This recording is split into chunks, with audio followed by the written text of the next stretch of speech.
Hey everyone, welcome to Sunday Night Geekery 101. That sounds like a class you should be taking. But hey, look who popped in just while I was doing the intro, which is awesome. So let's introduce ladies first.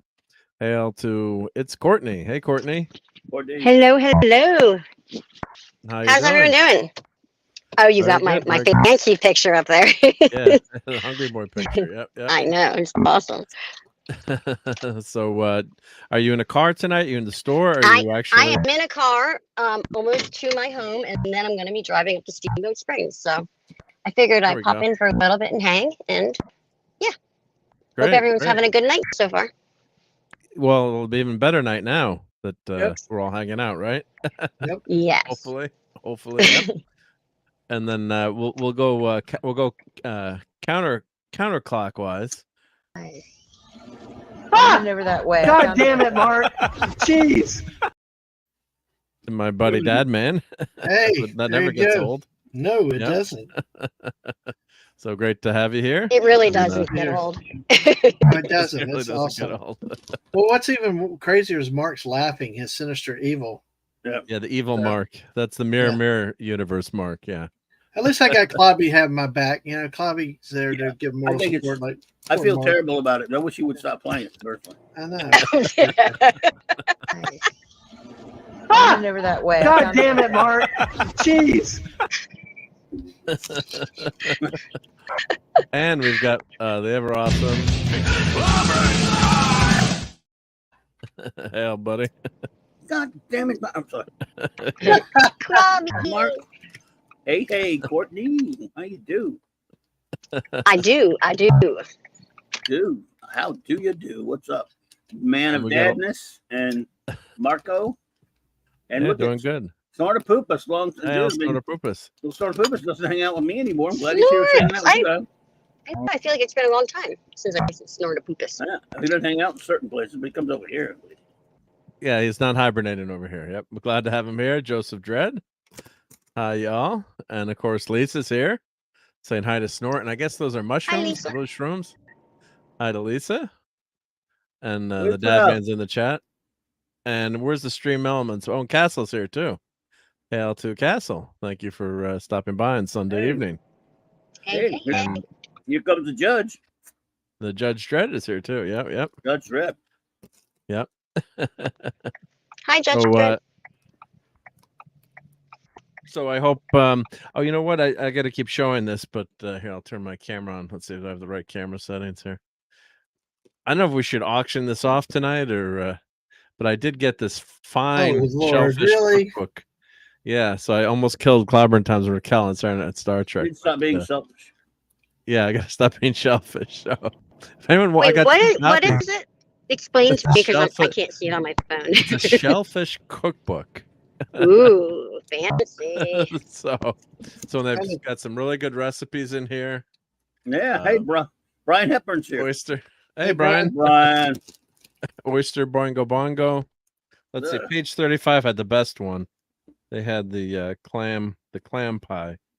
Here we go. here. Eatery Hurley. Yeah, we go I eat know, it yeah, early. jump right in. But Go enough. feed. So yes, Snort likes clams, right?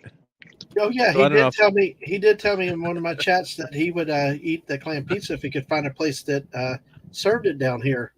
Didn't you say? Didn't you say that you Googled it? There's places like in Orlando or something.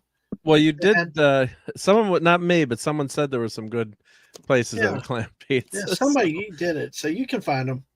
Yeah, but it was a joke. But if anyone wants a copy of this, just kidding. Yeah. So we should see if. Let me do a poll. Yeah, would you buy? Let me do a poll here. And hi to Brian. Yeah, oysters. Yeah, oysters are great. Yeah. Yeah. Would you buy a shellfish cookbook? But I used to work for and we would get like many different, and we'd have to memorize them like before each shift. It was so hard to do. You have to be like, yes, these are PEI oysters, and they're like this, and blah blah blah. Not fun. And you wouldn't. I can't talk. You weren't about to have cheat notes either. No, it's all good. Yeah. I'm typing the poll, so it's tough to type and talk at the same time. I'm saying, yeah, only if it's free. Okay, would you buy a shellfish cookbook? Only if it's free. Here we go. So we got 3 choices here.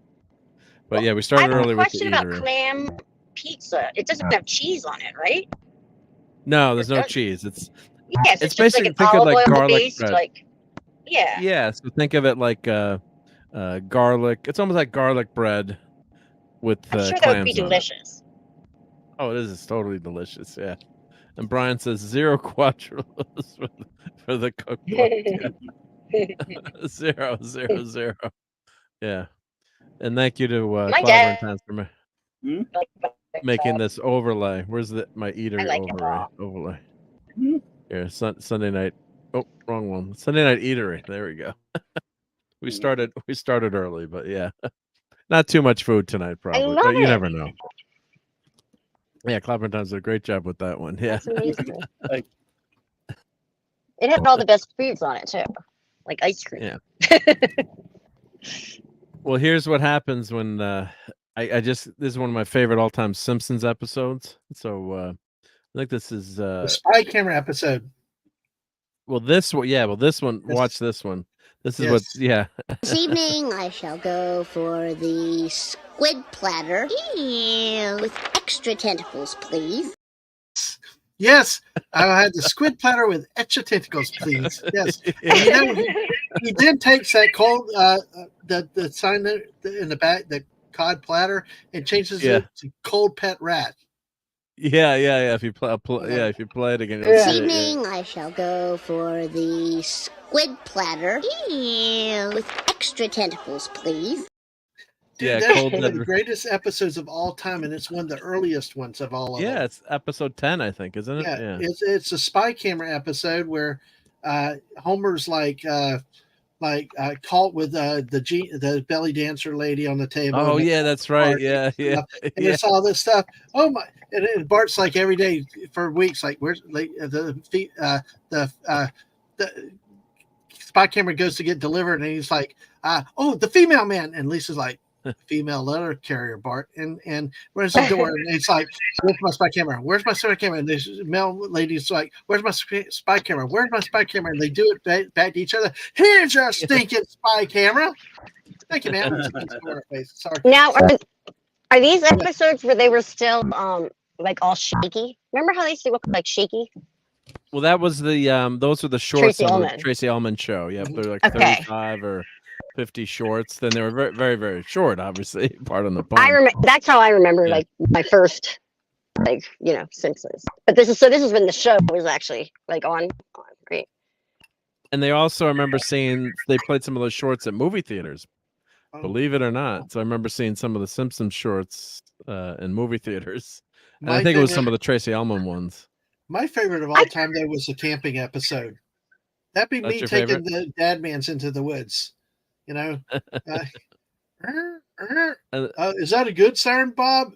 Mr. Simpson, since when is a siren ever a good thing? No, it's a bad thing. Tell me, if you loan to this guy, you're going to go bankrupt. Anyway, sorry. You're the Simpsons I love. So hey, it's no big deal. Snorty, it's no big deal. Just messing with you, buddy. You're fine. Don't worry about it. So here, this is what happens when Bart gets the squid with extra tentacles. One squid platter, extra tentacles. Yeah, eat it, Bart, is what Lisa says. Yeah, eat it. I got to keep him short so I don't get dinged. Isn't that gawk? Yeah. It looks like gawk, right? Yeah, yeah. I like that's calamari.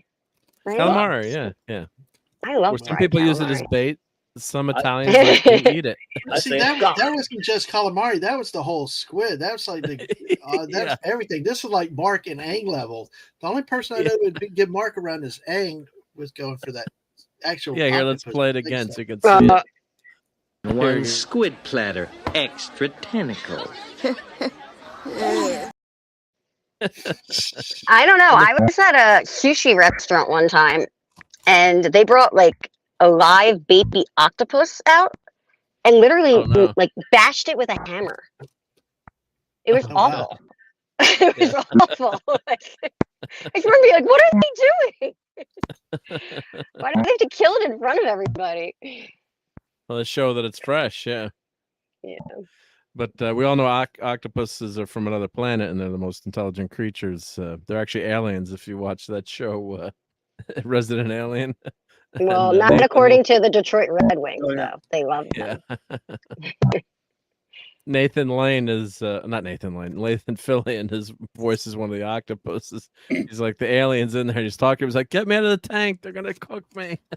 I saw the first episode of that. It was pretty interesting. Well, I'd like Aren't they Yeah, it's a pretty good octopi? show. Are they octopi or octopuses? I guess I don't know if it's octopi or Yeah, octopi. octopi. I guess you got more than one. I Here. mean, I like saying octopus is better. It sounds like more fun, but Yeah. octopi. Okay. Pie's fun Maybe. too. Yeah. Mhm. But Yeah, I heard that show. The show what I saw was pretty interesting. You watched it all. Did you watch the whole show? I watched the first 2 seasons and we stopped watching. I got to go back and watch it. It was pretty good. Really, Alan wasn't it? Tudyk is the main alien. Yeah, he's and great. He's really good. I watched the first 2 seasons. I know it was on Sci-Fi Channel. I don't know if it's They made still. more Let's than see that. if it's still going. Let me check. Let's see. By the power of the interwebs, Resident Alien. Let's see. The power Season 3. of the universe. Let's see. Sci-Fi Zone is returning for season 3. Oh, here, let's show the article. Yeah. And while we do that, here's the other Simpsons clip that I clipped. And, usually I stay away from politics, but this is one of my favorite all-time lines in The Simpsons. Then we put your name on the script and sent it in. Didn't you wonder why you were getting checks for doing absolutely nothing? I figured because the Democrats were in power again. Wow. Coming from them, that's pretty funny. Well, that was in 1994 when Clinton had just gotten elected. So that's the first, I think, or the fourth season of The Simpsons. I don't know. It's early. It's the 90s. It's 90s. So, Clinton won us all over because he played saxophone on MTV. Okay. On Arsenio Hall. Hoo. Sorry, I had to do it. Wasn't that what Arsenio Hall used to do? Yeah. Yep. And Bucky's Crafting is here and says, "Poof." Hail to Bucky's Crafting. Hey, Bucky. Hi. Good to see you, Bucky. Bucky, You know Bucky? I don't know Yes, Bucky. yes. Bucky's over in my channels and stuff a lot. Awesome. We Okay, great. went Thank you 3.5 for hours sliding over. earlier and told him to come over here at 10 o'clock. So, hey, good to see you, Bucky. Make sure you subscribe to You Mark. sure you don't pronounce his name Busey when you go to Busey's in No. Texas? No, it's Bucky's. It's I'm Bucky's joking, on this Buck. I'm one. joking. I'm joking. I love that video when the family is like, Busey's, yeah. we're The missus, Busey's. but see, the missus just could not believe the missus feels like they had to be acting that because it's like it's just No, I think it that just was didn't true. seem possible. I mean, it probably was, but it was just like you just shake we're your head talking like we're talking about California idiots. Yeah, moving to Texas. you Yeah. never know. Yes, It's Busey's time. yeah. So here is Resident Alien season 3, published 2 days ago. Okay, it's returning for season 3, filming wrapped. So one of the alien clones was Harry returned to the screen. So that's what he looks like in real life, or real life, and that's actually what he looks like. That's his makeup on the left. Yeah, and That's one what the kid alien looks like when he's not disguised as a human. Yeah. And one kid can actually see, for some reason, the young kid who's really funny on the show can see him as he is. For some reason, the scan, the field does not work on him, or the whatever you want to call it. So it's renewed for season 3. Unclear due to ongoing strikes. Let's see. I wonder if that's going to be the last season, or if they'll keep it going. But it was a pretty big hit I think that was on based on a Sci-Fi. comic book. Comic book, right? Yeah. Yeah. So Linda Hamilton's in it. I should have watched beyond the first episode. No, it was pretty good. I was watching it with my significant other. Yeah, it was pretty good, I thought. Yeah. I mean, it's not, it's a comedy, so it's there's some I like serious Alan Tudyk, stuff though. too. Yeah, he adds a lot of great He's a great actor. comedy to it. Yeah. He was the best thing in Rogue One. Oh, I yeah, love Rogue definitely. One. Yeah. I do, and I did buy the model for that for the robot. What was the robot's I don't know. Advance here? What's the robot in Rogue One? IG, not IG-88. It's Oh God, I K don't. something or other. K something K. I'll look it up real quick. K2SO. K2SO. K2SO. Thank you. All I know is it, like Chloe said, he was one of the best parts of the movie. He actually cared when the droid gave his life. You know. Yep. Like, Yeah, no, it was good. Yeah. You feel worse for that droid than you do a lot of the people. Yeah. They tried to recapture that with that David Tennant doing that voice of that one of the Shloka, but yeah, doesn't work. Yeah, that was. Tennant's pretty good in that, but he's good we'll in talk everything. about But the show. But yeah, he does have the lines though. Yep. Oh, and but I'm sorry. Go ahead, Mark. Well, no, I just want to say Maddie's daddy's here. So, but he's on daddy duty tonight. So, but let's play his intro. Even though maybe we'll get lucky and he can pop in later. But yeah. Where did Thor go? Lose it? Here we go. Here we go.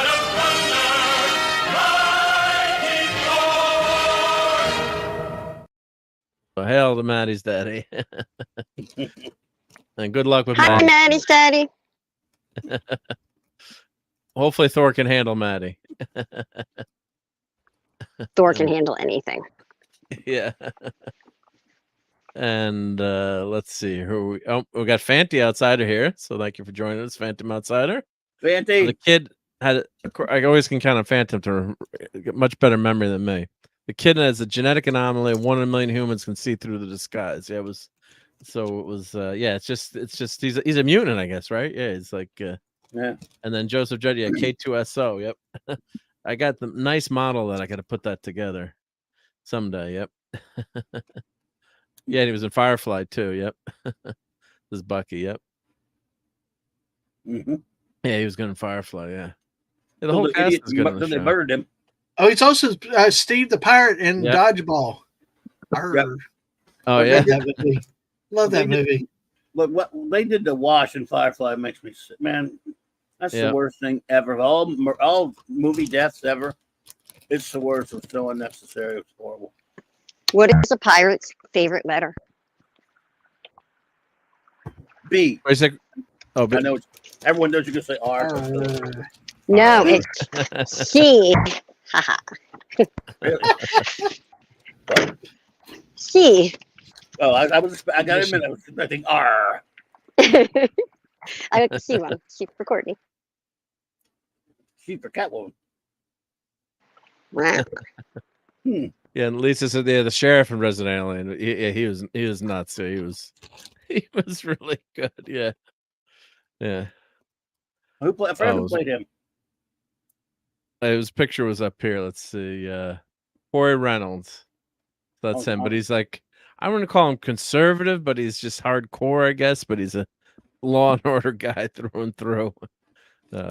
He's a fun, interesting character. Yeah. And then the doctor. There's the mayor of the town, and then there's a doctor. It's a extremely small town, so it's pretty fun. Fun was show. Based on Sheriff Clark. On who? Sheriff Clark. I don't know. Not sure. A famous American sheriff who is famous for not only being of the same persuasion as that man, but like being really tough on lefties and crime and stuff. Not sure, but yeah, he's a hard ass. Yep. And Phantom only lasted like 5 minutes of Rogue One. You finished your popcorn and then you were done? What? No, he only liked the last 5 minutes. Oh, only like the thank you, my glasses. Last half hour was pretty good. Damn good. Yeah. Yeah, it really wasn't almost not good until they got to the planet with the Death Star. I mean, I like the whole movie, but I could see you really liking that last act. But yeah, that's when we thought Disney Star Wars maybe was going to be good, and they teased it, and that was, I mean, that's the best thing they've done. I mean, which is not a high bar. No. So, that's exactly right. I was going to say, Bucky's right. He wasn't Tucker and Dale versus Evil, which was an underrated movie. That's a hilarious movie. No one seen that? I don't think I've seen that. I don't think so. Alan Tudyk Dale and the other guy. Oh, go ahead. No. So what's the name of the movie? Tucker and Dale versus Evil? No. He was Tucker. It was called Tucker and Dale versus Evil, and it's a send up, sort of like a spoof of really stupid, slasher movies where the rednecks are always the bad guys, and they go out and kill the teenagers and all that crap. They're actually a couple of rednecks, Alan Tudyk and this other guy, but they're good guys actually in it. But they get these teenagers think they're the bad guys. And that's a really funny movie. There it is. That movie is freaking hilarious, man. I love it. Oh, because everyone assumes they're the bad guys because they're like the old movie cliche, like he's because they're the rednecks. Yeah. They're actually the guy, and the teenagers. The twist is the teenagers are bad. It's a great the teenagers are the bad guys. All right, I'm adding that. Thank you for mentioning that, Bucky. Yep, I'm gonna add that to my must-watch list. Yep. Oh, so the teenagers are the bad. Well, not all, but one of them. Oh, one of yeah. Well, I wonder when this. But they automatically assume that they're evil because they're. Oh.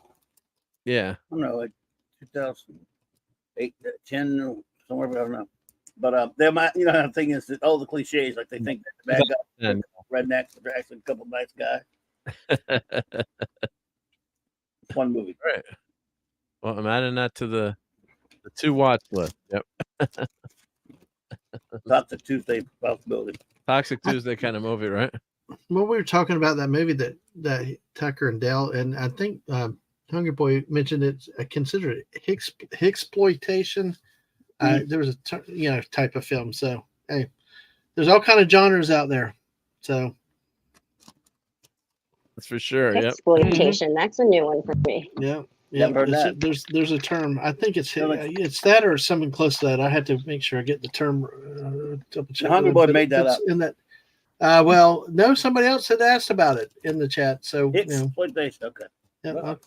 I mean, Deliverance. Oh no, we get. Well, no, that's no. Forget that thing. Deliverance is a good movie, but it's disturbing. Yeah. Well. At what level is too real, too much, and that's, I think, one of the movies of all time. I personally will never watch it for that certain elements in it because I mean there's certain things, and the thing is at what point do we make things that are too real? That's a line I think is a judgment call that they have to do, but I can't watch it. I know I won't. Yep. Ding, ding, ding, ding, ding. And Princess and I do worry about banjos, so when I hear them. Star Wars universe doesn't need another kind of magic. Filoni is a beep. He is a beep. Wanker. I think you can say, "Hey, Princess Fiona." Here. Yeah, well, I guess you can say that, right? Hey, Fiona. The hell of Princess Fiona. Yep. And she says, Alan Tudyk is brilliant. Yeah, he is brilliant. Yeah, and he was in that show Powerless. He was funny in that Phantom. Yeah, I actually watched every episode of that. I think there was supposed to be a cameo by Adam West or his voice, and I don't really know if they ever the show got canceled. I don't know if they ever aired it or it was out on DVD, but it was supposed to. That would have been one of the last roles that he appeared in. But it was a show about Powerless. It was a superhero show. Just showing common people. So, do you watch it, Clobbering Times? Or? No, because Michael Bendis wrote it. Okay. It's based on a comic by him. Yeah, it was a meh. It was meh. It was a couple of funny lines. Tudyk is always good with his material, but it wasn't. Oh yeah.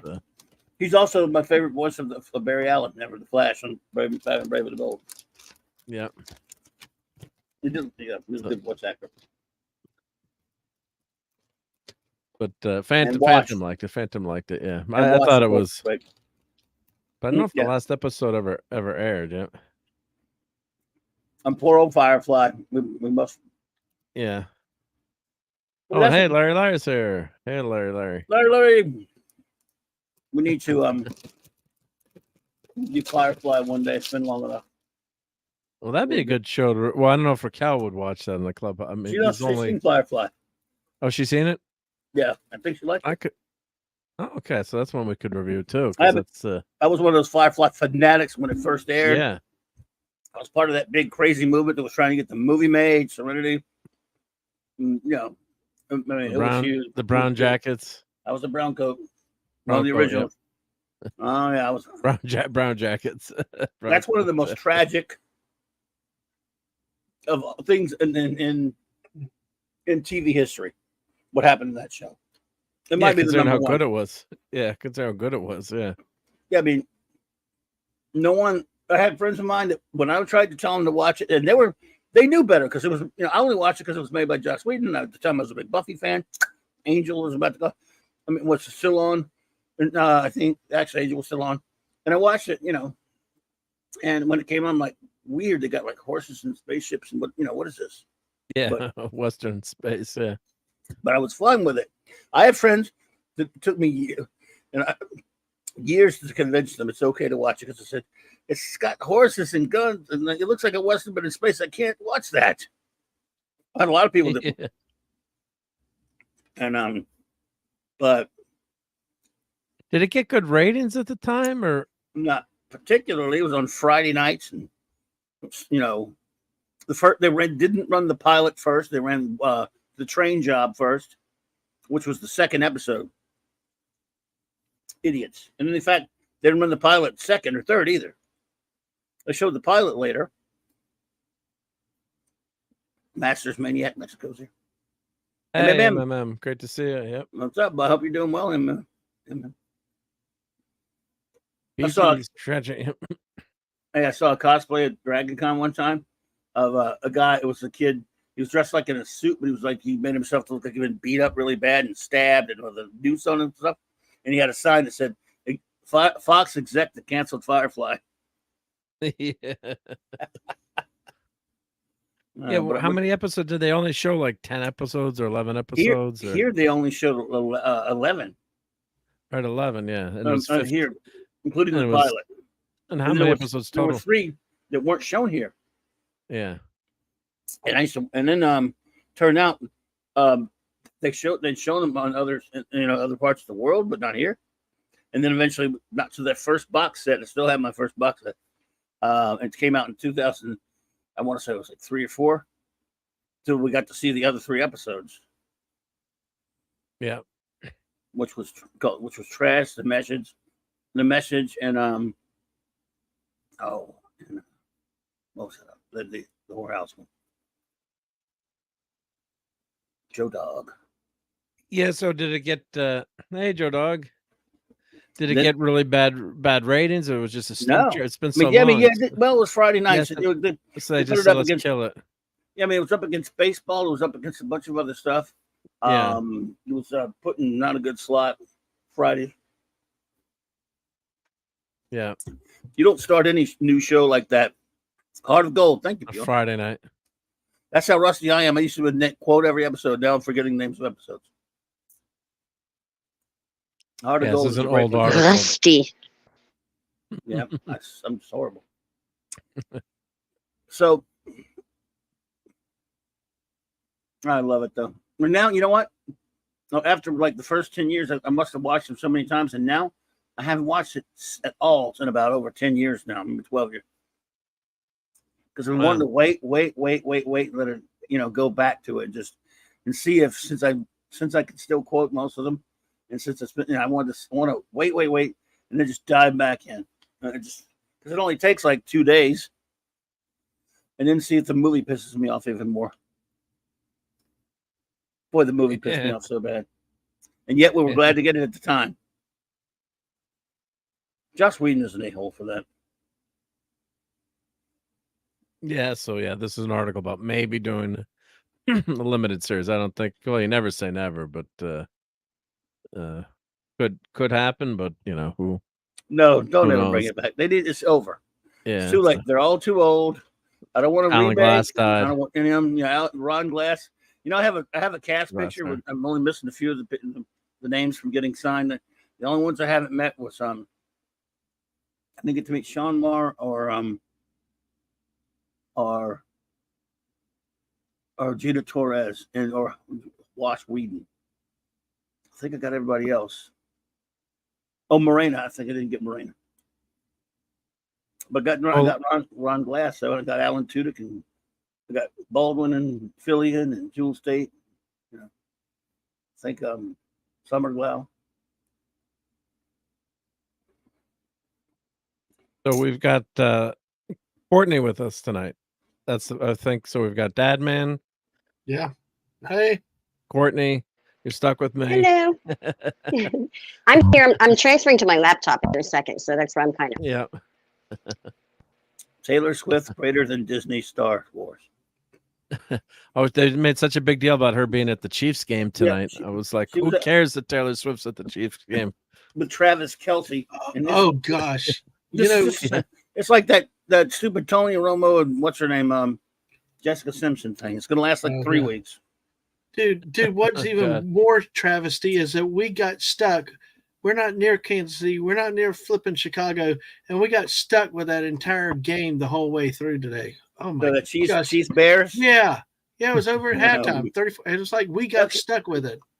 You don't have red? Do you have Red Zone, Dad Man? Get red zone. No, I pay for red stuff. No, well, really, the NFL does not count really to the last part of the season, and we make the playoffs. That's when it really counts. So, well, yeah, but yeah, I know. You didn't get the Dolphins game 70 to 70 points. You know what's crazy? That reminded me of Dan Marino's last game. I got to see Dan Marino's last game when they played the Jaguars. The Jags, 7. Yeah. I saw his last touchdown pass, which was just a lob to Aranda Gadsden.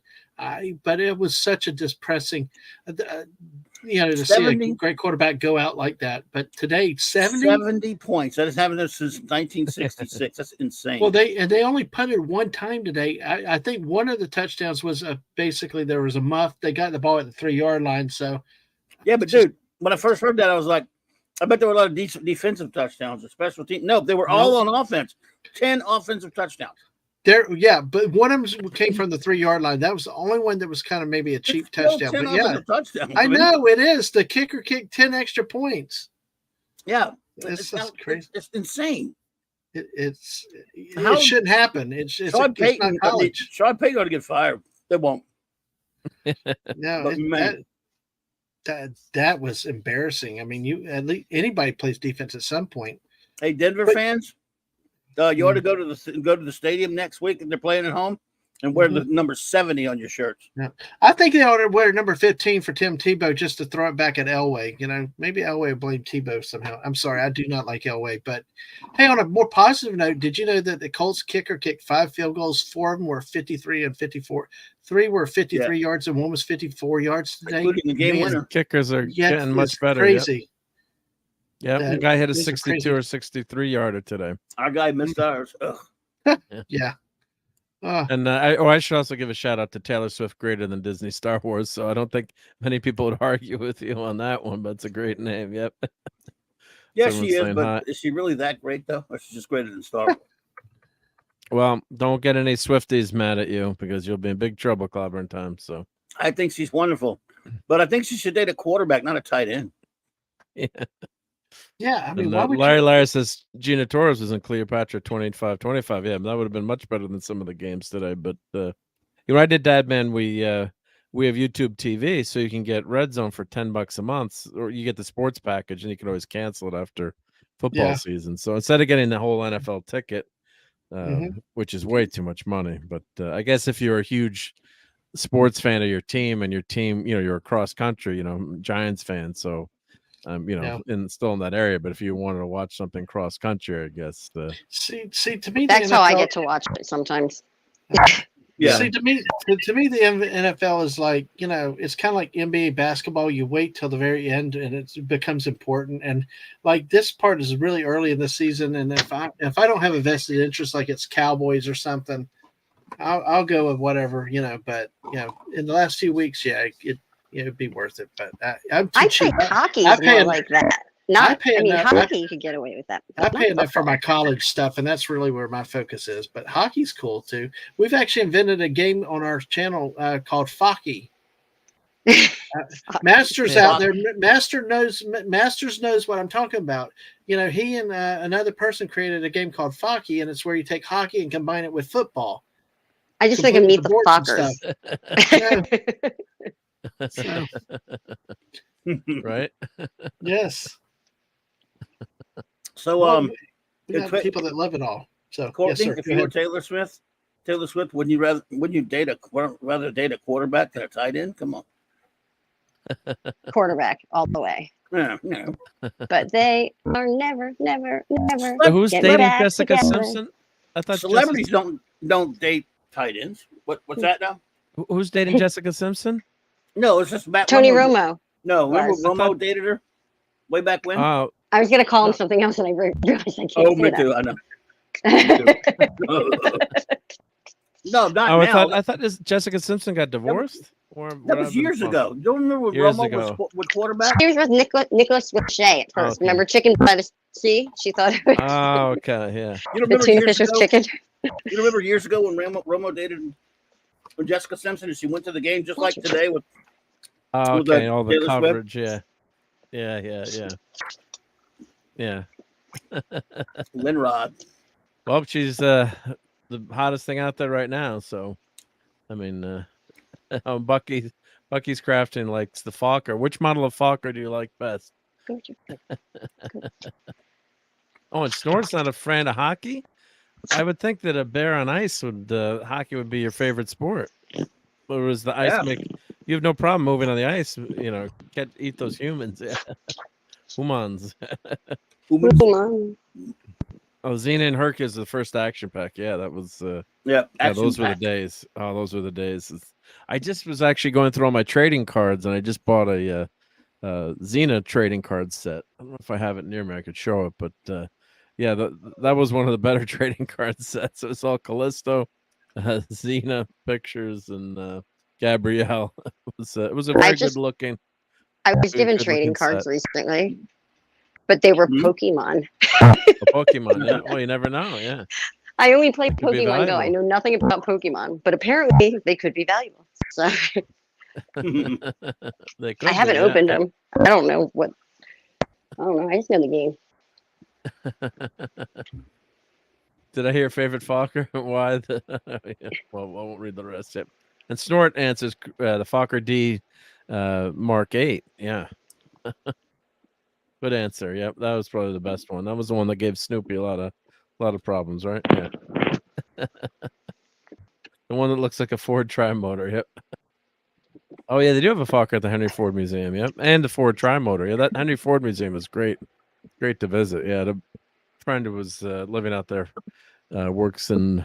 At the time, he was working in Detroit area. So yeah, the Henry Ford Museum is really. That'd be cool to see. And Snort says humans on skates and sometimes outpace a polar bear. They can also make sharper turns. This is annoying. These Fokkers were French, yeah.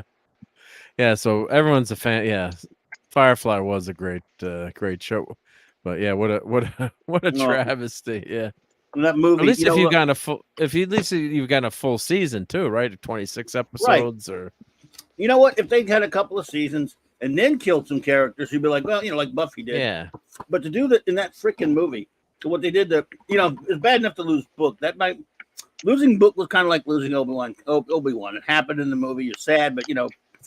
But losing Wash, that would be the equivalent of losing Chewie at the end of Star Wars. You don't kill the most important characters. Because who knows if you ever get. At that time, he was thinking he might get to do another one. That's what he was trying to do. Oh, I mixed up my Fokkers. That's the DR1 is the one that gives stupid trouble. Thank you. I got to watch out with who I'm. I was just thinking of like John De Niro and Ben Stiller. Meet the Fokkers. That's what I was thinking of the movie. I had no idea what you guys were talking about.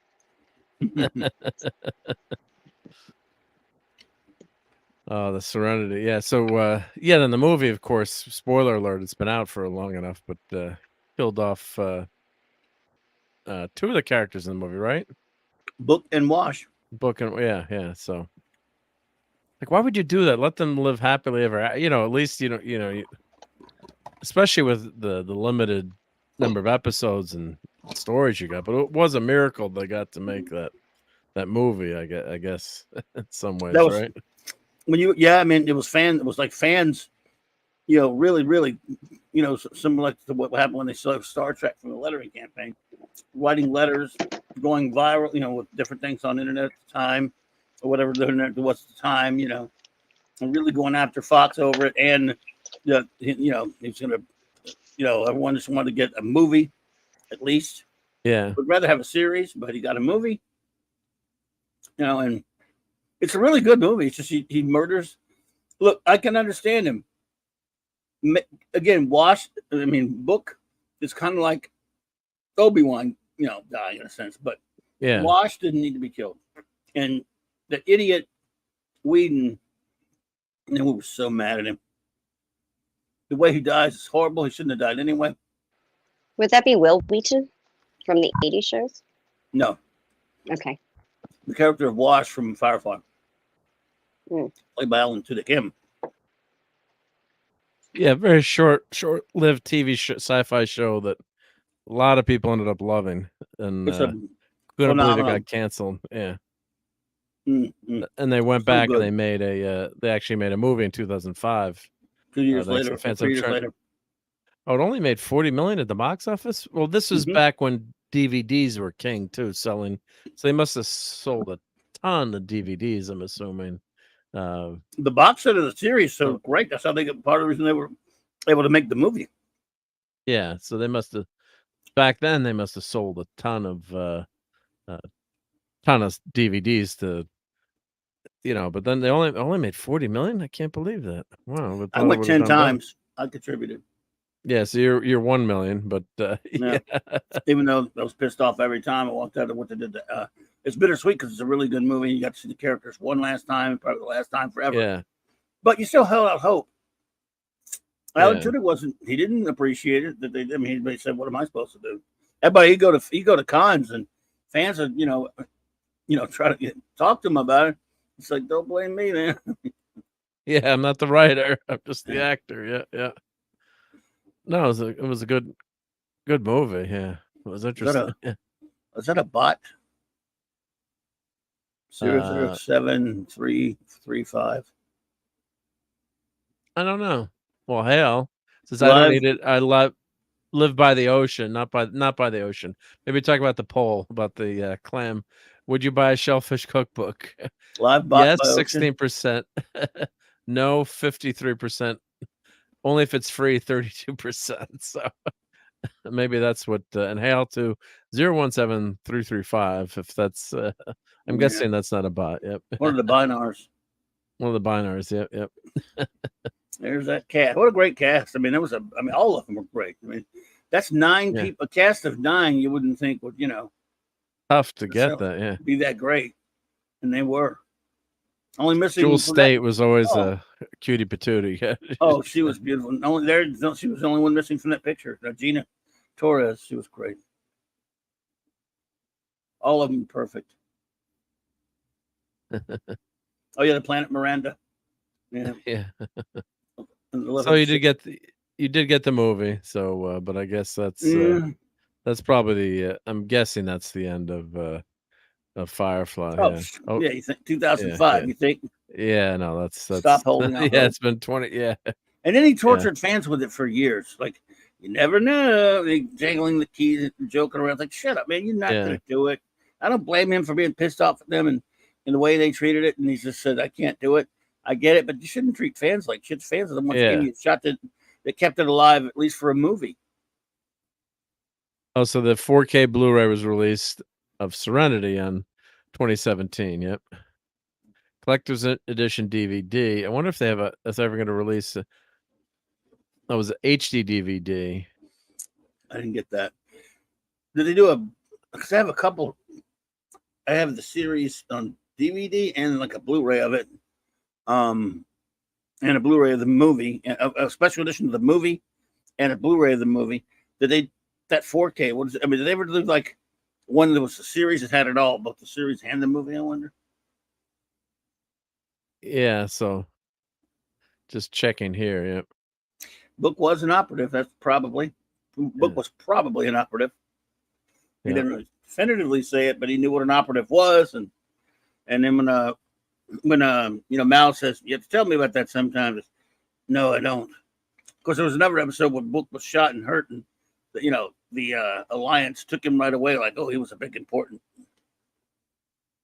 So Ron Glass was cool. He was a great actor too. Yeah. So yeah, it was a flop at the box office. Unfortunately, it finished number 2, opened number 2 the first week, and domestic box office of 25 million. Yeah, and then worldwide was 15 million, so 40 million total. So, ouch. They canceled the film's release in 7 countries. Plan to release on DVD instead. Yeah, but it's still, I think it was a good, really good movie. So it was a good movie. It's just, damn it, Wash. Yeah. What are you gonna do, right? Yep. She would Oh, it's a shellfish, not a selfish cookbook. Yeah. Yeah. That's it. Yeah. She Well, the other show that good. Sorry, the other show that I loved was the Tick TV show on Fox. That's one of my all-time. I haven't watched that in years. I gotta watch that, but not the Amazon one, not the cartoon's phenomenal. Let me see. I love the cartoon. Fox. I've only ever seen the cartoon and the comic book a little bit. So you had Patrick Warburton as the Tick. It was just. Then you had Batmanuel, so they changed up some of the characters' names. Yep. Deflator Mouse became Batman. Deflator Mouse. Yeah. But the casting was just golden. It was just so good. And I think there were only 9 I have of course I bought the DVD, but I think there's only 9 episodes. The same thing like Firefly. And they canceled it Yep. Even before they showed all the episodes. Yeah. Typical Fox. That episode was so good. Oh my God, that was so hysterical. Oh God. Yeah, let's see how many episodes. I think there were 9 episodes or 11 episodes. I am the Tick. Yeah. Back when the cartoon was on, I got my son, who was very young at the time. I got this big toy of the Tick that had the little button you press on the back, and he would be the voice of that guy Townsend Coleman, who does the voice of the Tick on that show. And he would all of his things like Spoon, yeah, and Keen, and Naughty Spawn. I am the Tick. And it was really loud, so it used to really aggravate the crap out of his mother with it, which is another reason I got it. Oh yeah, 9 episodes, and only 9 episodes. Yeah, and Larry Charles was a series producer. Yeah, it's just so good. But one of the episodes, I don't even know they aired them all. One of the episodes, guy's having sex. He's supposed to be like a Captain America type, straight-laced hero, and he dies in bed with the American maid, and wow, or kind of call her Captain. It was just so freaking hysterical. I mean, it was just so hysterical. I'm trying to remember which episode it was, but I couldn't imagine. Yeah, it's just I've heard of that one, really Fiona. Good. I think I heard that Fiona. I remember when he rattled off all those names of the shows they've canceled prematurely. Oh yeah, too early, right? Yeah. Briscoe County should have been. Oh, Briscoe County was one of them. Briscoe, another favorite one too, right? Yeah. My beloved Briscoe County, Firefly. I know so many. Yeah. But if anyone hasn't seen the Tick live action, only 9 episodes to watch, and the Amazon one was okay. Live action, they fixed the costume. The costume was horrible to begin with. Then they finally made the costume a little bit better. The boat on the Amazon series was probably the best character. Ooh. Of course, they canceled after 2 series. Yep. Oh shit! What? No, sorry. Saw a guy get hit hard. I glanced over and saw a guy get his face knocked in. Oh, okay. No, sports ball, not yeah. The current game going on now is my current game. Yeah. No, it's okay. Yeah, no, I just wondering if something bad happened here. Yep. No, sorry. That's okay. Yep. I just saw the Bad News Bears. It was an awesome movie. Oh, you just saw the Bad News Bears? One of my favorite all-time movies. Nope, they couldn't make that today. Oh God, no. Oh man, I saw that when I was a kid. I was played in Little League baseball, so we said it's a baseball kids movie. And Mom and Dad took us to it. I mean, I was like, I don't know, 10, 11 when it came out, whatever it was. And I love them. Walter Matthau, of course. The little kid, the character played Tanner, little kid Tanner. The way he talked, he said stuff there's no way they would have a little kid saying. Oh God, yeah. They did some stupid remake with Billy Bob Thornton. Like I will never watch that filth. Punk Waddle's here. Hey, Punk Waddle. Punk Waddle. And Phantom says, "Oh, Tudyk was the Danger Boat." That's why I loved Danger Boat. Was hysterical on the Tick. This added new character was kind of like a sentient, Batmobile, like a boat for the Tick. Yeah, which was. Well, it wasn't the Tick's boat. It was another superhero's boat, and then but the interaction of the Tick with the boat was just awesome. Yeah. Agreed. Punk Waddle, yeah. So Fiona, that was the first time you ever seen Bad News Bears. I got to tell you, none of it tops it. But I don't know if you see the sequel. I doubt you'd think this is good in Breaking Training, but I do actually like the sequel a lot as well. Bad News Bears and Breaking Training. It came out in 1977, and we would go see that when we weren't going to see Star Wars all the time. Again, it's not in a class with the first one with Walter Matthau, but it's still fun. You may or may not like it. I don't know, but. Yeah, but I love it's not as good as the first one, but I enjoyed it a lot. Kids smoking, right? You remember that? Did you watch Bad News Bears and Breaking Training? I mean, it's been years, but I'm sure I've seen it. Yeah.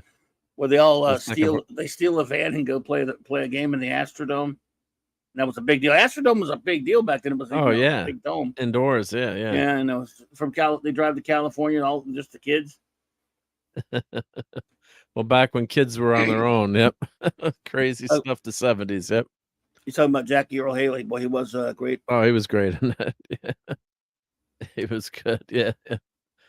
Oh, and Dadman, I know Dadman's not been watching Ahsoka, but since this article popped up, as we're finishing Resident Alien, Star Wars finally explains why Night Sister Force powers are different to Sith and Jedi. And Dadman's our resident Star Wars expert. But I know he's not watching it. I think, did you watch any of Ahsoka, Dadman, this last? I'm sorry to keep asking, but. Say again? Oh, Dadman's not back yet. He always said to leave for a second. But I thought I saw his mic on. But yeah, it's just this last episode was, God, they just 4 and 5 are a little bit better, had some action going. And then 6 kind of just put the brakes on the whole series. It's like, let's just slow down any progress we have and just work around for an hour. 5 didn't do anything either. Well, 5 was a little bit better. Well, what is Anakin? Tell me that. I think he was just the force apparition that she was you don't seeing. know what he is. He wasn't real. I think it was kind of like supposed to be Anakin. When Luke fights Darth Vader in Empire. That's the way. That's why I took it. Is that speculation? No, we don't know. They don't tell. Tell so what is the damn point? Was it her trial? I guess her trial. I guess. Yeah. If they don't tell you what it is, yeah. Well, did they ever tell you what? Did they ever tell you what? Who Luke is fighting in Empire? Pretty much, it's himself. Mm-hmm. Right when he sees himself in the end, right? Yeah. Yeah, and it's sort of like basically, it was revealed at the end of the movie who he was fighting, himself and his father. But it was cryptic enough. We don't need it. This has nothing to do with that scene. It's so absolutely nothing to do with that scene. In Ahsoka, when the whole time when she's hanging out with this Anakin, that we don't know who he is or what we don't know. Is he a Force ghost? If he's a Force ghost, fine. Is he really Anakin from another time? Weird, but you need to tell us, and they don't tell you. Is he all in her head? Okay, dumb, but okay. But they don't tell us. He was a hallucination. I don't know if he's referring to what happened in the cave or if he's referring to Anakin. But Anakin, the point is, the episode leaves you alone and doesn't tell you what he was. And they're not going to. Well, they got 2 more to go, right? 2 more to go, yep. But, my brain just starts exploding with this stuff. In all seriousness, what made Star Wars great was as a standalone fantasy movie, had fun with the original, and even the books. They started getting the stuff about the Force, but all these vision. This episode just my head wanted to explode because it's too much work for me. I've told y'all before about these multiverses and all these other parallel things. I don't keep up with them well, and this was just, it shouldn't leave you with more questions. Like I think, right? Not Star Wars. It's not Star Wars. I mean, Star Wars there is mysteries in the Force. There are things that are not answered, but this thing, all it came off was a gratuitous grab hold for. It's like bringing Darth Maul back. It was just, we got Anakin and we got visions of the Clone Wars to just make everybody excited. And but like I said, I don't want to have to sit here and think and put puzzles together with these things. It shouldn't be that difficult. And Claudia's point about leaving stuff unanswered. You're really hurting your product when everybody's sitting there trying to figure out what the mystery is. You shouldn't have to have debates of what something means or not. It should be somewhat clear. Not in Star Wars. I mean, not if it's going to mean anything. No, exactly. And like I say, Fandy said it looked like a near-death hallucination. It could look like all kinds of things, but if they're not going to tell us, and what's the bleeding point? Yeah. In this case, I don't. I think it calls more debate. This is not The Prisoner, folks. It's Star Wars. I want to know what's happening. But also, the fan base is already fractured enough and all this other stuff. Now you got people in arguments, heated debates about what this means, what that means, because everybody's wanting to pull what they want to pull out of it. You got the Star Wars current mouse defenders that want to say, it's the best Star Wars ever. You got the old guard that are kind of like, this makes no sense. So all you're doing is, making a divide even worse than it is, instead of having this opportunity to try to unite it together. Give people what something that's a reasonable, somewhat concrete answer that makes sense. I know, not this thing with we got to have. Maybe we don't even know what we're going to get in the next two episodes. Who knows nor does anyone care. Believes that we have to acknowledge that, but I am stunned when I look at a lot of the positivity about it in some circles and stuff. When I've seen the votes, I'm stunned. And I guess it's like, if you want to, and if that's what they do, that's fine. But I'm like Padme, and Anakin, you're taking a path I just can't go, and I don't want to have to look at Rebels. I don't want to have to do research and anything else.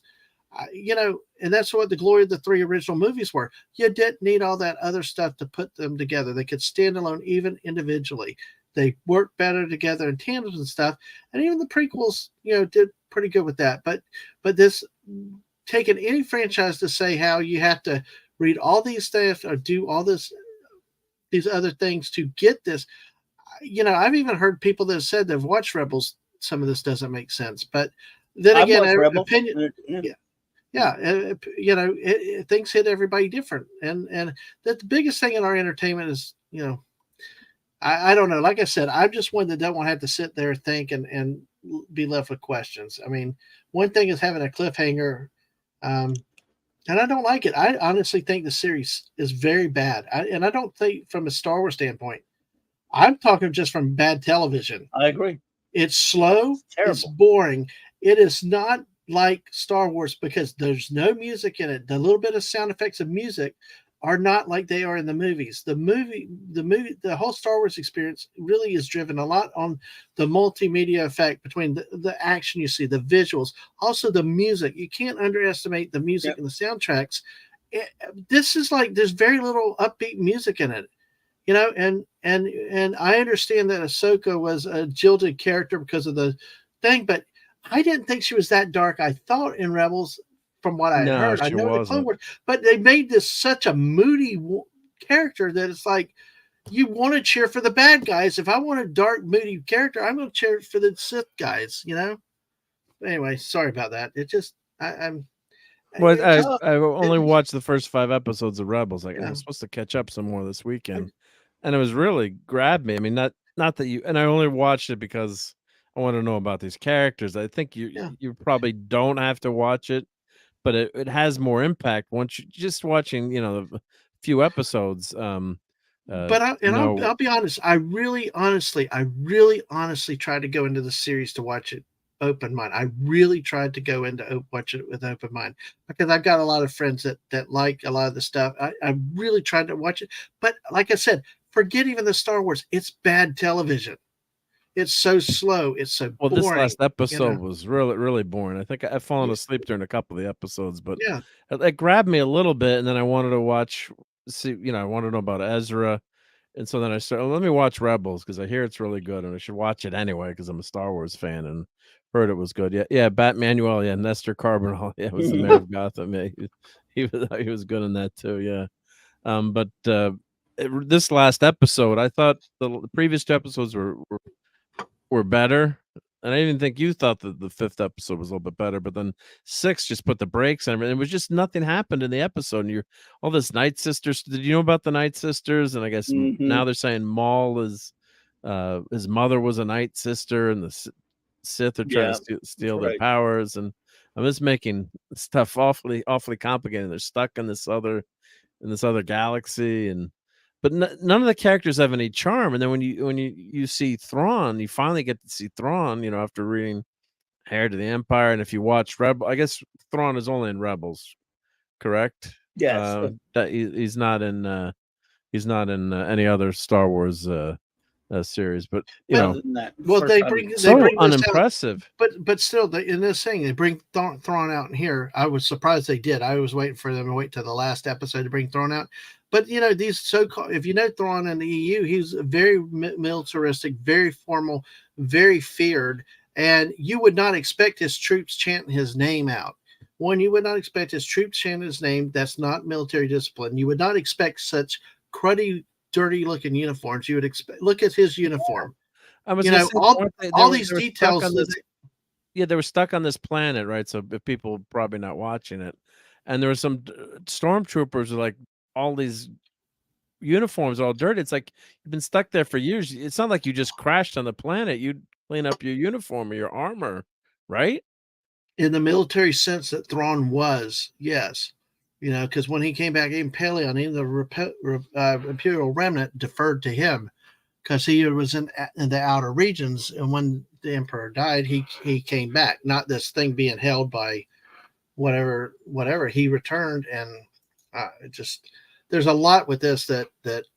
But and then again, are you an EU person? Are you beyond the EU? Are you willing to do rebel? It depends on which line you're going to take because they keep opening up different lines, different tracks, but this is definitely not the Thrawn I expected to see. I did not expect to see I did not see a crafty leader that was feared, also respected, military brilliant. I mean, this thing of letting them go, her to go find Ezra, it made no sense, Yeah. Let me say goodnight to Bucky's Crafting. Thank you for good night, Bucky. Spending some of your Sunday night with us, and have a great week. Or Busey, I'm teasing. Waiting to come back again. I'm laughing. That's a second reference to Bucky's kid that she's made out there. But thank you for being here, and remember to subscribe and like. Right, I always forget to say that. Exactly. Yeah. Princess, there won't be anything left if you're using your 50 cal at 1,000 yards, right? Yeah, I remember, just an aside, someone got very mad. They're like, when they named the they named it as one of the state rifles, and was it North Carolina? I can't remember where. I should remember where. But someone got really mad. I'm like, you realize how many terrorists this rifle is taking out? Because they were kind of like an anti-gun person. But that's just an aside. But I kind of pointed them in the right direction, so to say. Let's see. It's a new galaxy, or is it just far away, or is it far, far, far away? I think it's far, far, far away, right? Yeah. This was the episode though where the robot did the reference to the in a long time ago galaxy far, far away. Oh my god, I cringed with that. It's everybody cringed at it. You had one big worldwide cringe going on when he did. David Tennant was forced to say those words. Poor David. Yeah. Great actor. Yeah, I would take Weeping Angels. Throw Weeping Angels in something like this. It would liven up the Star Wars party. Yeah. But you might as well. I mean, sometimes with some of what they're doing, the liberties that they're taking, and granted, I do think that you cannot make everything exactly like EU in the books and stuff, because it could get boring. There's ways you could do things, but what this is just, they're failing miserably with everything, and with these things. This one, I will say honestly, I try to go into this with the right open mind, but the biggest problem, I'm having two basic fundamental problems with this. One, I do agree, like Lucas, that Ahsoka should have died in Order 66. She should have never been continued on. So it's hard for me to be fair with the show to begin with. Two, all roads lead to Jake Skywalker still, and everything they're doing is minimizing even Anakin at this point. To me, all of Star Wars centered completely around, forget all these side characters, centered around the Skywalker bloodline. If once you go behind, focus on Boba Fett and Ahsoka and Thrawn and all these other characters, you've missed the heart of Star Wars, which is the Skywalkers. So, yeah. Princess Fiona doesn't shoot like a stormtrooper, although that's one of the things I really hate too. The stormtrooper should not be a joke, and when they canonized that in an episode that was a Boba Fett or Mandalorian, the stormtroopers not being able to hit anything. I mean, it's always a trope in movies that you can never hit the good guys, right? I mean, it's like your own always on an episode of the A-Team, because obviously then your show's over, your movie's over. So the stormtroopers are supposed to be crack troopers. It wasn't supposed to be a joke. And then when they put that joke into the series, it really helped to ruin the whole point of what stormtroopers were. I mean, and you also have, I know, Dadman, you've read a ton of books too. You also had elite stormtrooper units within the stormtroopers. So yeah, it was really really silly that they went that route and actually put that in. You could have maybe one stormtrooper who's not a good shot, maybe, or one, but then to canonize that, I was like, what a you're making fun of your whole universe there. You shouldn't do that. Yeah. Well, how do you take them seriously when the time comes? I mean, then you're going to pick and choose when they're good, and when they're competent, and when they're not competent. For sure, yeah. Hey there, Six. Hail to Six. Yep. Good to see you, dear. Thank you for stopping by on Sunday Night Geekery. Yeah, what's up? What's up, Six? What you doing? Oh, Dadman, I'll ask you this question. Heir to the Empire trilogy books are approved by George Lucas, right? Yeah, they were. Yeah, they did. They had to do all of that within a set universe and parameter. They had them coordinated. He approved it, and yeah. But certain books in the EU were like, he never said whether canon or not canon, but the idea was you could pick and choose what you wanted to use. I don't think it was ever meant to pick and choose what you want to, because as I understood the way they published them, they had to get approval. They had to meet certain things. When they went to release a new series, they were always looked at for consistency, for what he would approve, what he would allow. Did they stay within the parameters of the Force? It was not just this pick and choose thing. I think that. No, but what I'm trying to say is, like, not all stories, from my understanding, could be considered canon. Like, you would approve them, but not necessarily. But you had all these opportunities that you could use for storytelling, like Six said, he didn't read them. Yeah. What's that? It's like he didn't read them, and they weren't his canon. So, but true. They still had to go with basic outlines and had to be approved in certain structures. There were certain things that had to be followed as they did that, so that they avoided the inconsistencies and picking around. So.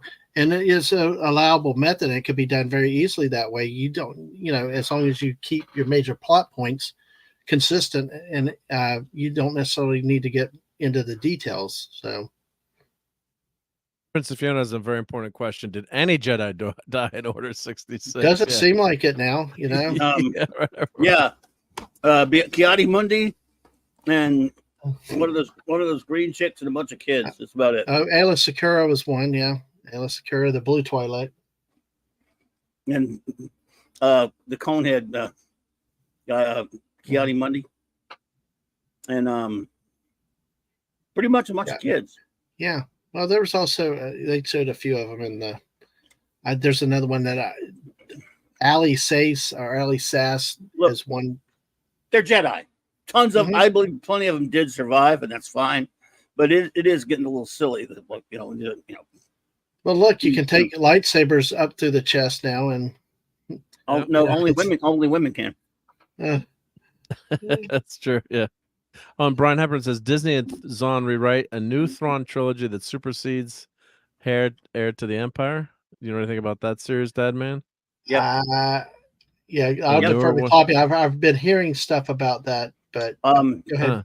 A few years back, they had Timothy Zahn write a book called a Thrawn series, telling his origin and all that other kind of stuff, and it's fit, and they've shoehorned it into the Disney crap. Okay, yeah. Good night, Snorty. Yeah. Take care, Snorty. People. Yep. Great to see you on Sunday Night Geekery. Hope to catch you during the week. And at one point, he was not going to. I believe he was actually going to stay with and then, agreed to work within his parameters. So that's too bad, yeah. But I guess show me the money, right? Yeah.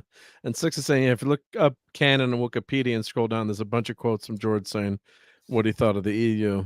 And I'm far, far from an expert on it. Didn't Lucas approve that he approved the EU killing Chewbacca in that book, that big controversy about that Chewbacca died in one of the EU books? I remember that. Well, yeah, because it was the New Jedi Order series when the Yuuzhan Vong were invading. Yeah, I mean, Lucas approved all that stuff, and I tell you, it had to get and it worked. If you read the series, read the books, it really worked. They gave him. I'll tell you what I have said. That was a hero's death that Chewbacca had. If you went out, that's the way it would do. Screaming at a moon coming down on a planet, not like what we saw with Han Solo dying in, like a punk death in Force Awakens, So I mean, at least even if he approved it, some things happen, and sometimes you got to do stuff that maybe may make people sad or maybe not what people want or expect, to keep it interesting, and so he did approve that with that New Jedi Order series, and it was hard. I mean, I know at first I didn't like it, and the thought of Chewbacca being gone, but if you read it in the way they did it, it makes sense. And you know what? It's a respect to the character. If you saw how he died in that series, you would understand it would be a glorious death. This is a character we loved. He went out in a blaze of glory, defiantly, and versus nowadays it's just like, oh well, he didn't die off screen like Admiral Akbar. Didn't die off screen like Admiral Akbar. He didn't get sucker stabbed by his son. He really had a hero's death. And honestly, it's the type of thing that if they were really wanted it written off so bad, it's the type of death that they should have had Han Solo die. Not this, I'm going to talk to you, son, and hug you, and then you're going to stab. With what we got really a weak death. You could have killed Han Solo off in the Force Awakens. You could have, but at least do it right. At least respect the character to not have dying saving someone. Yeah, or just have it done. Knowing who the character is and part of his character, not this. He's trying to be Dr. Phil and then gets gigged by his son. It was just really a punk way to off a great character that deserved more than what he did. Or like we see with Akbar. If you know Akbar in the expanded universe, he's more than just a guy that popped up here or there. He was a leader of the New Alliance and all this other stuff. He lived a full life, but then to just be blown out of an air vac, when something happened, and that's I think one of the biggest. Let me say hi to Matthew Pounder. Hail to Matthew Pounder. He says good morning because I believe he's across the pond. Yep. Thank you for being here. Sorry, Dad Man. No, it's all. I mean, that's pretty much. If I'm not stopped, I'll keep going. No, I got you. No, we like hearing this stuff. Yeah. We did go out like a cup. It did. Punk biatch. Well, without ruining it, here's the thing with Chewbacca's death. if you know the Yuuzhan Vong, the force had been cutting off from them, and they were cut off from force. They used all this natural stuff, the plants and all this stuff to come. Well, they were pulling a moon down onto another planet. They were trying to rescue people off of it, and basically, to save one of the Solo kids, Chewbacca got off, threw him up into the Falcon. But when doing that, he couldn't get back on the Falcon, and Han had to leave Chewbacca standing there. But the last images you're reading is he's howling at the moon coming down, defiantly going out like a warrior. And it was a crushing moment for Han Solo that he suffered with for a long time. But you know what? That's the type of hero's death that we, the people that really dedicate time, money, and stuff really like to see from their characters. If you're going to get connected and with them so closely, then make their deaths meaningful. Make them worth something, not just, an overpaid actor doesn't like the character and wants to be gone from the franchise, so let's make him happy. And yes, that's a little bit of snarky commentary because I firmly believe that. And that's but did Chewbacca appear in any other book? Then he was gone from the EU. Then after that point, yes, he was gone after that. No yes, Chewbacca. Yeah. No, it was gone. So here's a quote and this was my understanding from what little I've read. But George says, I don't read that stuff. I haven't read any of the novels. I don't know anything about that world. That's a different world than my world. George Lucas talking about the EU, and I remember reading about that. But you can't take individual quotes. You can't take individual quotes out of context because he approved all that stuff. He approved those frameworks and stuff like that. Yeah, he probably knew the broad story structure. Right. That's maybe true from one standpoint, but he's not denying that he's not responsible for the whole thing because they had the midichlorians, they had the Force, they had all these parameters and these rules, and they had to make them consistent between series to series.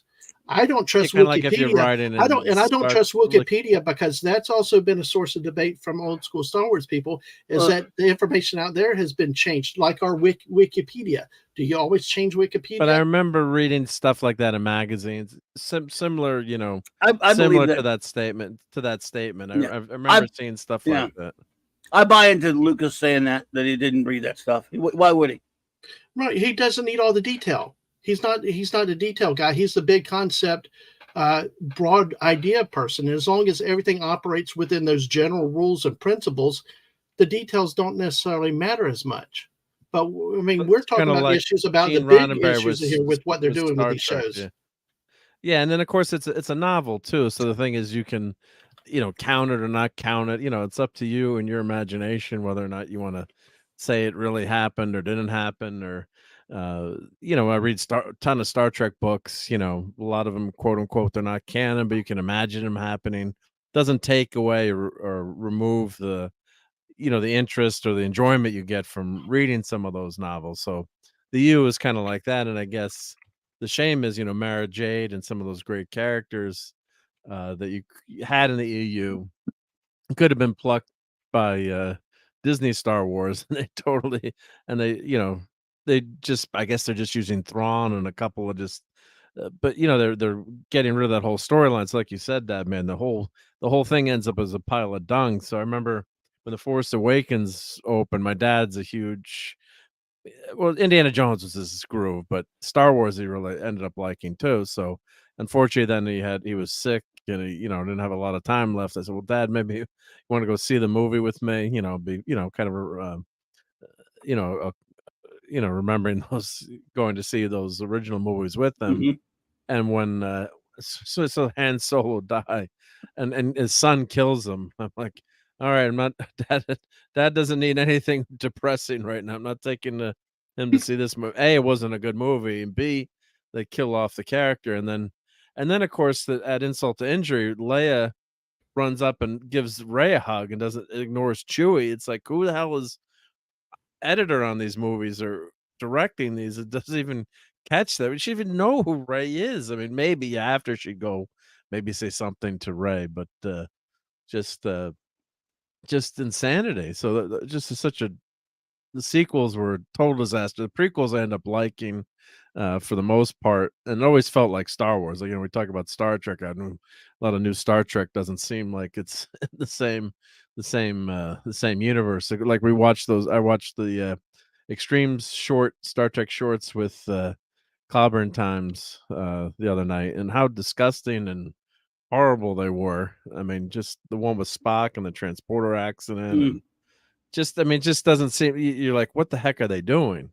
So, like this Ahsoka series, just it's kind of like when we had the last Marvel series, Secret Invasions. Excuse me. Secret It was Invasion. just, You had it right. yeah, it was just so bad. I mean, Ahsoka is really. If you told me as a kid you're gonna have a Star Wars series on TV, multiple series, and and some are actually gonna be really boring, and not much is gonna happen. You're not gonna want to see Obi-Wan Kenobi on and Leia and Luke as kids on TV. It's just gonna be boring and a mess. And this series Hard to has believe. it's gonna take a lot to flip this around and make it make it a successful series. I mean, it's really got no buzz, and I think it's getting clobbered in the ratings. Oh, 6 says she loves the EU. Yeah, and I can see where people really, like that when Disney came and said, "Oh, it's all erased." Now that, what do they call it? Legacy or Yeah, I think Star Wars Legacy. Yeah. Oh yeah, and Lucas, they had that competition making Star Wars fan films. He was smart. He's like, this helps to grow Star Wars and keep it alive, right? I mean, if you encourage fans and it ends up just making money for Star Wars in the long run, and had all those fan films. Yeah, Paramount of course, that's another whole with Alex Peters and the fundraising. What did they raise? Like $1 million or $2 million? Clobbering times for that I don't know the number. prelude to Axonar. I don't know the number, but they did raise a lot of. Yeah. So And once they raised, once they raise that amount of money, yeah, you think the studio is going to notice, right? If you're spending, $20,000 or $200,000 on a fan film, yeah. So yeah, but well, the like you said, the fanfics and stuff. I'll be honest. I mean, you can go out there and look on YouTube. You can find fanfics anywhere. One of the best was one with I will say, my thing with Darth Maul, right? But what they did was they made one. They made one when he was an apprentice training on a planet and took out a whole bunch of Jedi trainee apprentices and Master Jedi. That was a hell of a fanfic film. That was better than anything I've seen the mouse produce. And it showed Darth Maul in his glory, and a great thing. The acting was great. The writing was great. The special effects for a fiction was surprising. It can be done. You can actually use some of these characters, even the one I hate, Mr. Maul, but it put him in a right time and a right context. Not magically he's put back together and lives because of his hate. So fanfics are a good thing, I think, out there. They've done some really, really good ones. I've seen several of them that way. So I encourage people to go check out Star Wars Theory. Yeah, Star Wars Theory's Darth Vader short. It's not much of a movie, because it's got to be so short. Pardon the pun, but the special effects and it was fantastic. So what's this one called? That Hail to Your Muslim Uncle. Hail your Muslim Uncle. Sorry about your Raiders. I know you're a Raiders fan. Sorry about the Raiders there, dude. We've all had a bad. All of our teams did bad today, I think. The Giants are horrendous. Yep. What did the quarterback come back for the Raiders, Garofalo, or was he out for? He came back, right? He did. He just threw a pick that lost the game. All right. So he's no Tom Brady, I guess. Yep. No. And you know what? Funny you should say that, because I glanced over at it earlier before we went on, and they were showing all this footage of him working with Brady. I mean, you're going to hang Brady over this guy's head forever. Yeah, it's not fair. It's not fair, but yeah, they were showing they kept showing the picture of him with Brady as much as they could when I was watching before he came on. Yeah, like she showed this picture 10 more times. Yeah. Yeah. Oh yeah, I've read this too. Yeah, that the original edit of Star Wars was terrible. Yeah, I read that. Yeah. Yep. Marsha. Editing is damn important. I mean, basically, what saved the reason why we're sitting here having this conversation, Star Wars pro or con. The reason why we have a Star Wars is for two people. Well, a couple people, Alan Ladd Jr. Obviously, George Lucas, of course, Alan Ladd Jr., Marshall Lucas, and big one, Gary Kurtz. Yeah. Those are the big ones. And God, Star Wars, that movie, I mean, that editing job, I mean, cutting out some of those, I can see why some of those scenes were deleted. They would have slowed the movie down, and you didn't really need them. It's fun to see them now, but I mean, that opening with the Star Destroyer, the Corellian cruiser, and then all of a sudden you think that's a big spaceship, and then the Star Destroyer, and I'm a 8-year-old kid in the movie theater in 1977. You should have hired oh my God. You should have hired her to edit the prequels, but then he also should have hired Gary Kurtz and he should have hired other directors to direct the prequels. For sure, yeah. But there's some good stuff in the prequels. I think the Clone Wars is probably the weakest one. That whole love sequence and the fields and the dialogue oh God, that's it's torture. That some of that movie, and I had to each movie I got to see them twice in a row, back to back, opening night, and then the next day because the family wanted to go, and it was especially when you see a movie that you really can see it, analyzing it. It's just and Padme, I mean, she's just such a horrible actor in those Star Wars movies. Everyone says what a great actress she is, but she's worse than Hayden Christensen. I mean, he and the dialogue's not great. It wasn't really his fault, too, the dialogue. No, but I mean, at least her Portman's delivery is just horrendous. It's just horrendous. I thought in those movies. One of the names, she doesn't want to be there. One of the name John Williams also. But yeah, I hear you, Fiona, about Rob McCoy is huge, but I mean, somebody else did that art. Could still be Star Wars. And wasn't Joe Johnston a little young to work on Star Wars? Joe Johnston, was he working on Star Wars or stuff like that? I know it was. Anyway, either way, Joe Johnston's pretty cool. I'm talking about the reason Star Wars don't happen, except for those few there. Yeah. Joe Johnston directed The Rocketeer. Love it. It was a range. Yeah, well, cutting is it's a range and everything. Yeah, but certain things as a photographer, sometimes at events or you have too many pictures, you don't want to ever delete a picture, but you got to trim it, and just show what's like you said, what's compelling and arrange it so it's compelling. Yeah, it's 100% right. Yeah. Brogu's and hail to Brogu. Hail, great to see you again. Thank you. Yeah, Natalie Portman is stiff. Oh, Courtney's back. Great. Let's add Courtney. Oh, let me see the. I can't. There I can add. I got her. Yep. Didn't do it because I thought we were... Hey, Courtney. Hi. You're back. I have my computer now. Can you hear me okay? Oh, you're on the computer. Yep, we can hear you. Yep. Okay. Good to see you. It looks like I came just in time for my favorite show. Ahsoka, right? No. It's all good. Continue on. I'll just be sitting here. Yeah, well, I think we're almost done talking Ahsoka and Star Wars, but yeah, Thrawn was just not an impressive, scary. That if you remember that first time you saw Darth Vader strolling in on the Star Destroyer on the bridge, how scary kick out, and the music and the I still can't get Data out of my mind. The first picture I saw, there was a blue Data.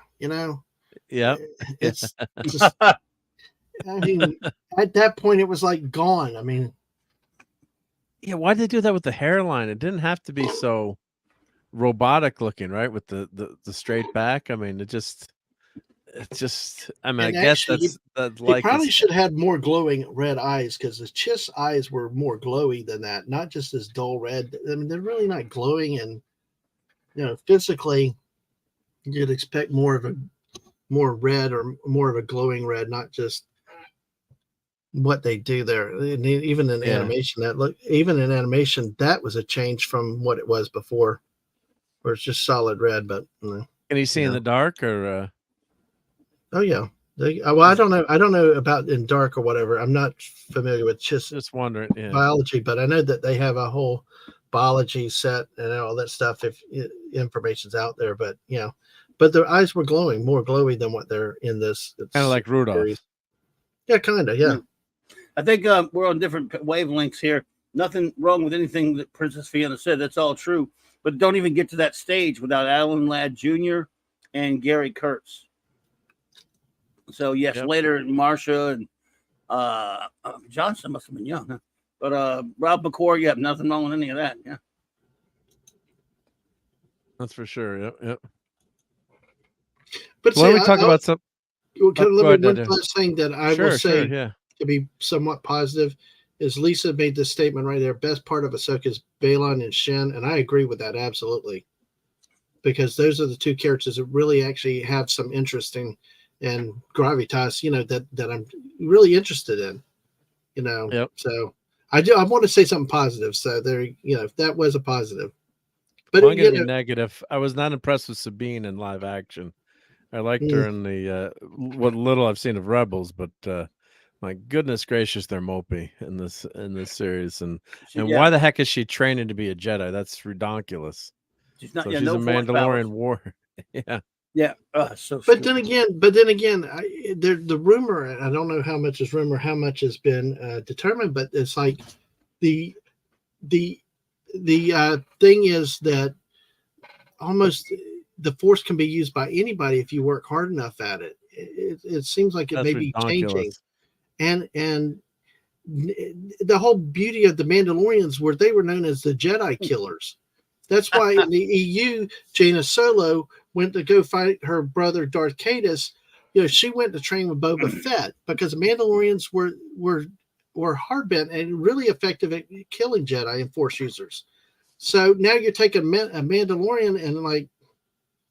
I just trying to depower them in a way. Yeah, exactly. And it seems like they're, I don't know, just trying to bring the Force to everybody, and really that's what made the Force users and the Jedi special, was they were different in some ways. So anyway, well, that's very modern-y stuff, in terms of everyone can be a superhero, everyone can have powers, everyone can, make it, and but in this case they're also ruining another line, because the whole point was the Mandalorians were that was a big thing that was not lost on people. They were known and they were famous for hunting Jedi, taking them as trophies. I believe that the bald-headed lady, the bounty hunter that was Aura Singh, was one that was trained by Mandalorians, but she kept Jedi souvenirs, kind of like what Grievous did, and a lot of the Mandalorians did that too. So, but at that point, you're almost ruining the legacy of the Mandalorians, saying that they have to be like the Jedi being carrying lightsabers. So, it's just I could see where you train just to know how to handle the weapon if you encountered it, or if you had to, or just for sword fights. But that's why you love Boba Fett, because it was such a kick-ass character, although he pretty much just dies, but it's his costume, right? Let's face it, he's got the cool costume with the rocket pack, and as a young kid you love to see that. And then that cult grew around him, and of course then they had him escape the Sarlacc pit, I guess. All right, so they didn't want to kill his character off, but it was a cooler character having died that way. But it's depowering. Well, the thing is, it made Boba Fett that when you watch Jedi by itself, it kind of was a chump way to go out. But when you understand what his armor was made of, how indestructible it was, when you understand he had the flamethrower, he had weapons within the things to where he could fight out of that thing. You can believe it, and it actually grew and strengthened his character being more of a badass, and that he could do that. You could make it believable. And where do I get a helmet like this? That's pretty cool, huh? Oh God, really? I was trying to ignore that till you said that. That's why I put it on. It kind of looks like Johnny Depp there. Johnny Depp, you think? Yeah, a little bit. But honestly, not there in the other picture though. But honestly, why do we resort to cheap stunts like that? Why do you put a human face, or that? I guess the old Roman acting mask. Why? Yeah. Why? It's not a friggin' stormtrooper mask. I mean, are we now being comedians with this? It just Yeah, that's why I Yeah, kind of neither. laughed when I first saw it. I Yeah, just yeah. Well, yeah. So sorry about that, Mark. Just oh, that's all just good. It's all good. little things that. But hey, Well, why don't we talk about something that's really good? I all think right. was really good. So, what was the pirate show that everyone's been been watching, right? So, I don't know if Courtney, have you watched any of One Piece?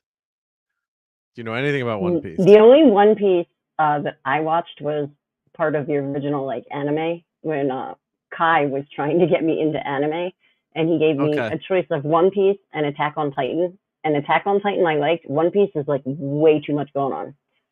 That's all I know about Okay. One Piece. I do know there's a new show, but I haven't watched it. Yeah. So the show has been awesome. So this is kind of blowing everyone out of the water or into the water, I guess, because it's a pirate show. And of course, my avatar is the pirate dude, right? The thing is Sinbad. Yep. So yeah, it's been a lot of fun to watch this show. So I know I've heard good things. Clobbertine's watched it. Dadman, I forget. Have you watched it?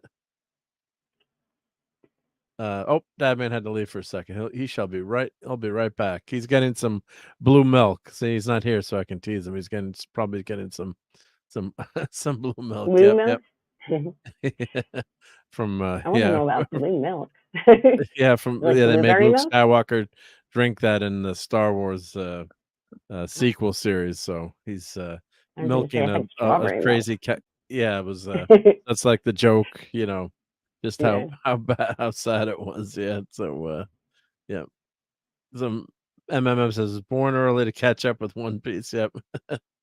So yeah, no, this was quite the surprise. The funny thing was I caught my wife watching. I'm like, how, the algorithm, like, I'm like, you're watching this? How'd this happen? Because the genre show. I also caught her watching The Witcher, but I guess I know why she was watching The Witcher. Henry Cavill. So I was teasing her about that. I'm like, what's going on with you watching genre shows? And and yeah, so this was and then she started watching Supernatural tonight. So I don't know if I'm rubbing off on her or something in the water. But I'm like, you have like 15 seasons to watch if you start Supernatural. So but yeah, this was apparently, I don't know anything about the comic book or the anime. I haven't watched it. Did she start from the beginning of Supernatural? Yeah, she was watching episode 2 tonight. That was a pretty good show back then. Yeah, I liked it. I mean, I didn't watch it religiously, but I watched the first 6-7 seasons till it just got old. It was too much of the same, right? It was really good early. Yeah, how many seasons of Supernatural were there? Like 20? I don't know, man. Like a lot, though. 50, 60. Right? It's crazy. Some people kept watching it on the way. Yeah, there was let's see, Supernatural TV show. Oh, TV show. I didn't do shows. Yeah. But I really liked the first, 4, 5, 6 seasons. Hung with a little bit longer, Yeah, so there were 15 seasons, 327 episodes. So Maureen's got 325 to go. Wow, 6 has them all. 6 has them all. Wow. Did you go all the way to? Did you watch all 15? I have not watched all. You're asking 6 or asking me? Yep. 6. Well, if she owns it, I'm sure she's watched it. Watched it all. Yep. Wow. Nice. Well, she did like she did like the first 2. The first 2 episodes. She's like, "Oh, it's really good." Yeah. It is good. Yeah, and of course, it doesn't hurt that you got some, good-looking guys on this show, right? So they basically became grandpas on their show. Not literally, but they got old. I mean, they did the show forever. Well, and then Jason, he was on. We were just watching the show. What was the cop show? Big Sky, out west, and it's he was on the show. So in the last season, yeah. So the Winchester brothers. Yep. So yeah, it was good. So she said she has all the seasons. but watched the first disc, which would mean she's only seen part of the first season. Is that right, Six? I guess, yeah. Hi, Six. I mean, am I reading that right? I think you are reading it right, yeah. She said, I love Supernatural. I own all the seasons. I've watched the first disc. Okay. Yep. Got you covered. Wow. Maybe you. And Brian says, don't watch the last episode. Now, I stopped watching the show, so. But I mean, God, that was CW, wasn't it? Or Yeah. So Brian, you watched the whole way. Wow. He's not the only one. I'm obviously, you know, one disc equals 4 episodes. So she has the every season, but I've only seen the first 4. Love that car. That's Impala. Yep. So Yeah, yeah, love the Impala. Love the Impala. Yep. But it was whenever I watched, it was nice about it too. I guess I don't know how linear it was, but usually it seemed like whenever I watched an episode, you can kind of just pick up and watch it, right? I mean, is that eventually the more it got on, there were a lot of arcs and continuity, all that kind of stuff. Yeah. At the same time, especially in the early seasons, yes, it was still episodic. Yeah. No, so I give it a thumbs up to try. Clobbering Times, you like the first 7 episodes seasons? I like the first, for 5, 6 years, 7 years, I was really liking it, and I think after a while, I'm not going to go into why necessarily. I just kind of loose and maybe a little repetitive, or kind of doing some of the same stuff, you know.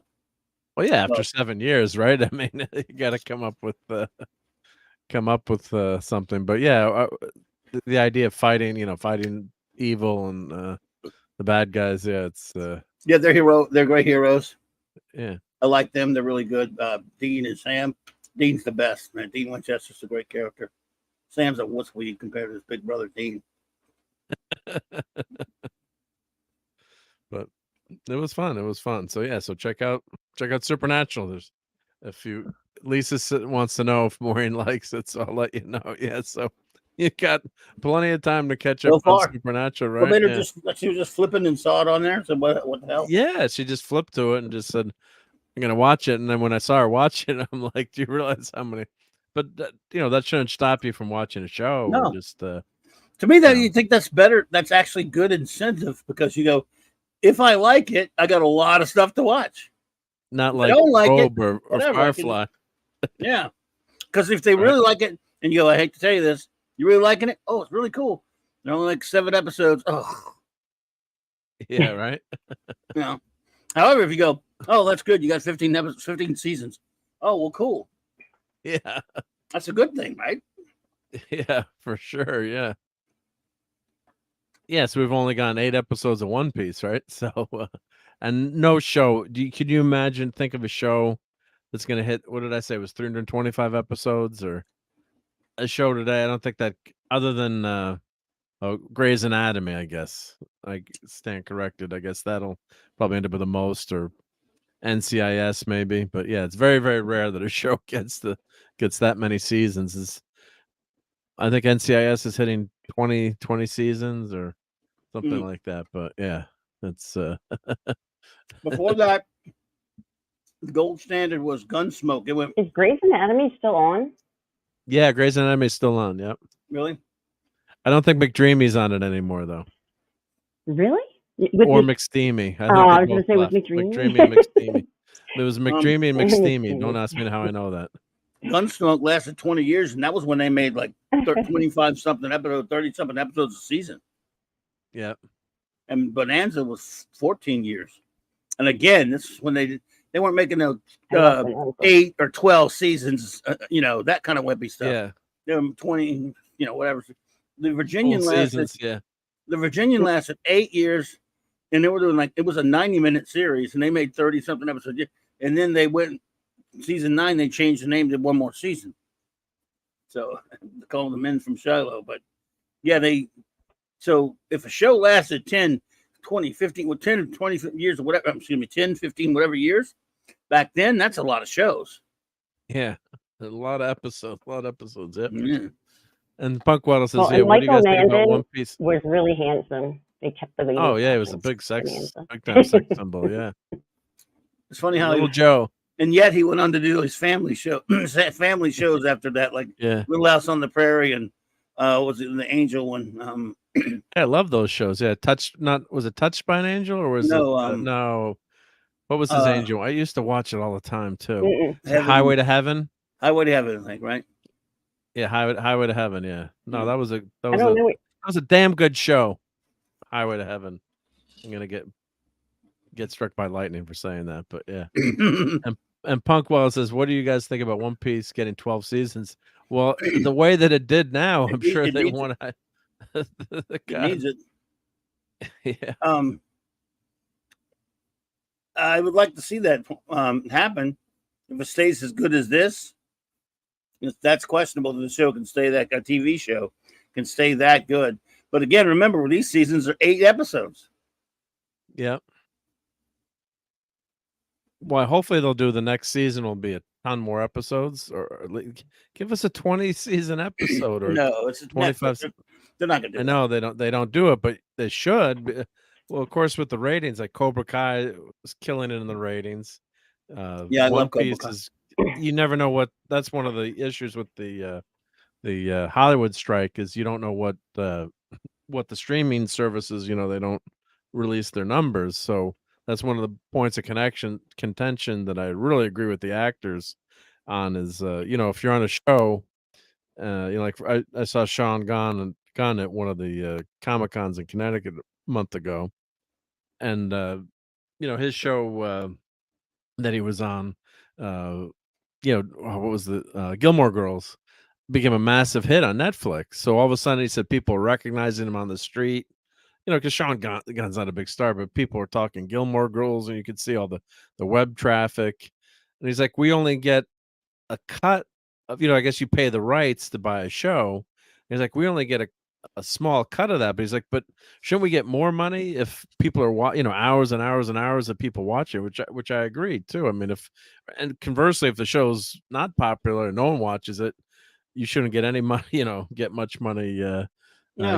Get much money either. So, a show like this, Netflix with these streaming wars, you want to have these big, huge hits like this, and what's Taylor Sheridan's, Western, Yellowstone. Yeah, you want to have these big hits to kind of anchor your network. So Netflix started with House of Cards. That was one of the first big shows with He Who Can't Be Named. Had to replace him, but that was a huge deal for Netflix to finally have a show that everyone wanted to watch. I loved House of Cards. That was a great show. NCIS's 20th season in May, and Law and Order is 22 seasons, not counting the new ones. Wow, yeah. But yeah, it's just it's a shame it's only 8 episodes. It's really, really well done, and it comes to a good conclusion. It sets up the next season really well, I thought. But it was fun too. It's a pirate, they're pirates, but I'm a different kind of pirate. I gotta clip that one. I'm a different kind of pirate.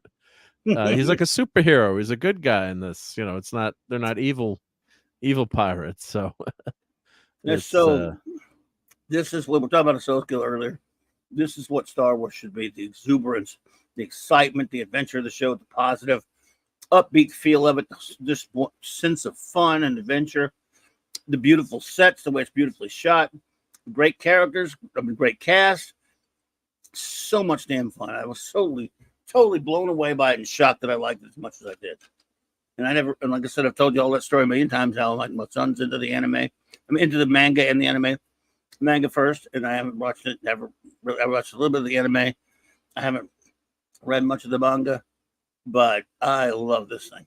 And the thing you mentioned, Masters or MMM was Cowboy Bebop. The same people who ruined Cowboy. I never watched Cowboy Bebop much myself. People tried to get me into the anime, but I respect it because it has a big fan following.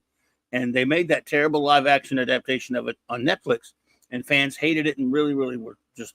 We thought this was going to be the same deal, and it was some of the same people, but the creator of the manga and anime was given full control and he rough. He watched. He helped with the casting. He helped with the story. He made them reshoot stuff he didn't like, and he has complete say over what was going on, which is something that's rare. And turned out to be beautiful. Really enjoyed it. And that Hail one to girl Bubba Doom. has fabulous hair. Bubba Doom. What? Yeah, she's a The one girl has cute redhead. fabulous hair. For sure. You approve of the color choice, Courtney? I do. Mine's not as red. Orange. Gotta get the Well, light. it's almost orangey. Yeah. A little orangey, but that's I love it. Depends on the light. Yeah. But and the thing is, they made them look like the anime character. In terms of not, we saved the redhead, right? We didn't lose the ginger. You've got the characters, as the characters. Obviously it's live action, but they're wearing their the costume / what they would wear. And I had no idea this was a pirate thing when it came on. I had no idea One Piece was about pirates. What do I know? I don't know anything. So and I love pirate stories. So I thought this was this was a lot of fun. And I mean, Netflix needs this kind of stuff to compete with the big studios that are, I guess Netflix is considered a big studio now, that have all their IP. So originally Netflix was licensing all the IP, and the studios said, and it was very predictable that the Warner Brothers and the HBOs and everyone say, hey, wait a minute, let's this is our content, let's show it on our platform. So that's we're in the middle of the streaming wars. So whenever you can get a big show like this that does really well, it's worth a lot of money to the stockholders, right? So yeah. Mob, hey there, and RRT and Z's here. Hey there. Hey, Mom. Yep. Jag is a powerful pair. Lol. Are you talking about the lawyer and Jag? I don't know. Yeah. Well, yes. Yeah. Because all Jag officers are like superheroes. Like that's yes. Yeah. Yeah. Globe-trotting world superheroes, according. Yeah, and Princess, it depends how long Oda wants to stay involved. They can't make it good without him. That's for sure, right? That's for sure. Oh, that's a fact. Yeah. But at least he cared enough to do that and to get it right. Because look, some fans like my son don't care that if they ever make it live action. Some fans, for some reason, they want their beloved manga or anime to be made into live action. It means something to them, and if it does, at least they got this one right. Let's see if the second season is as good as the first season. Let's take it one season at a time.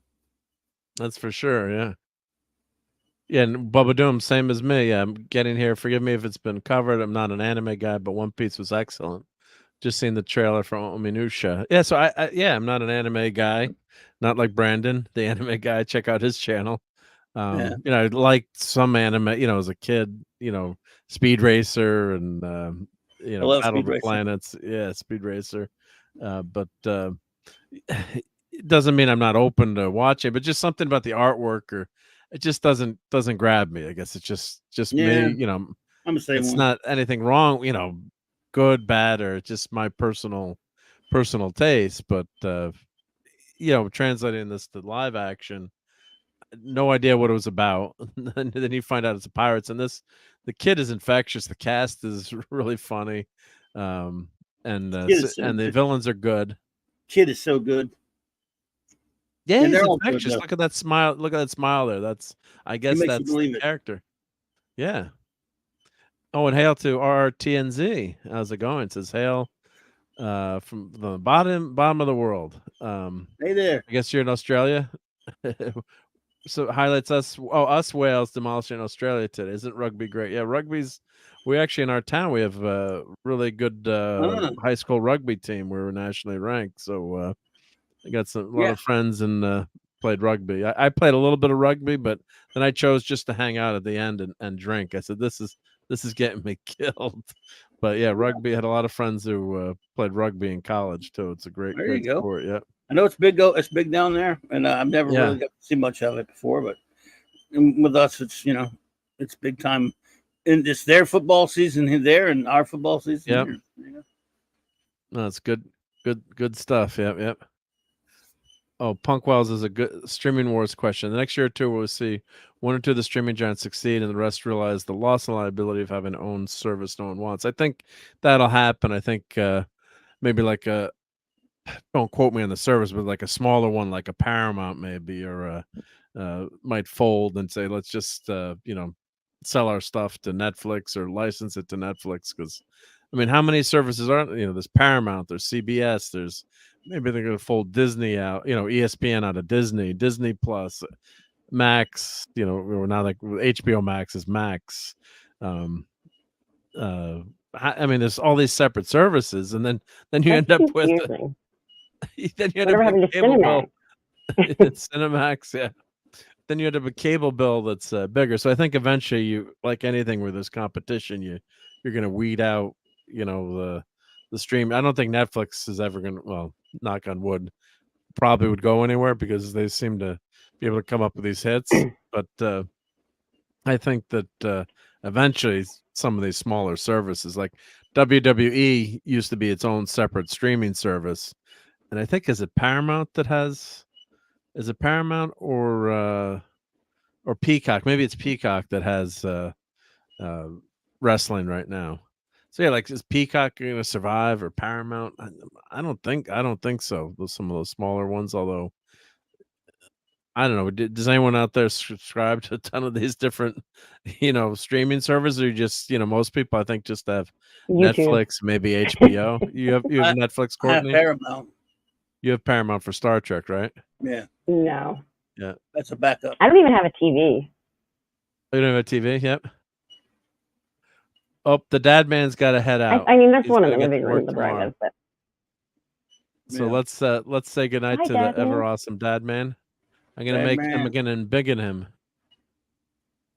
and he's got to unmute himself hopefully, but He's muted. he's muted. Sorry. Yeah.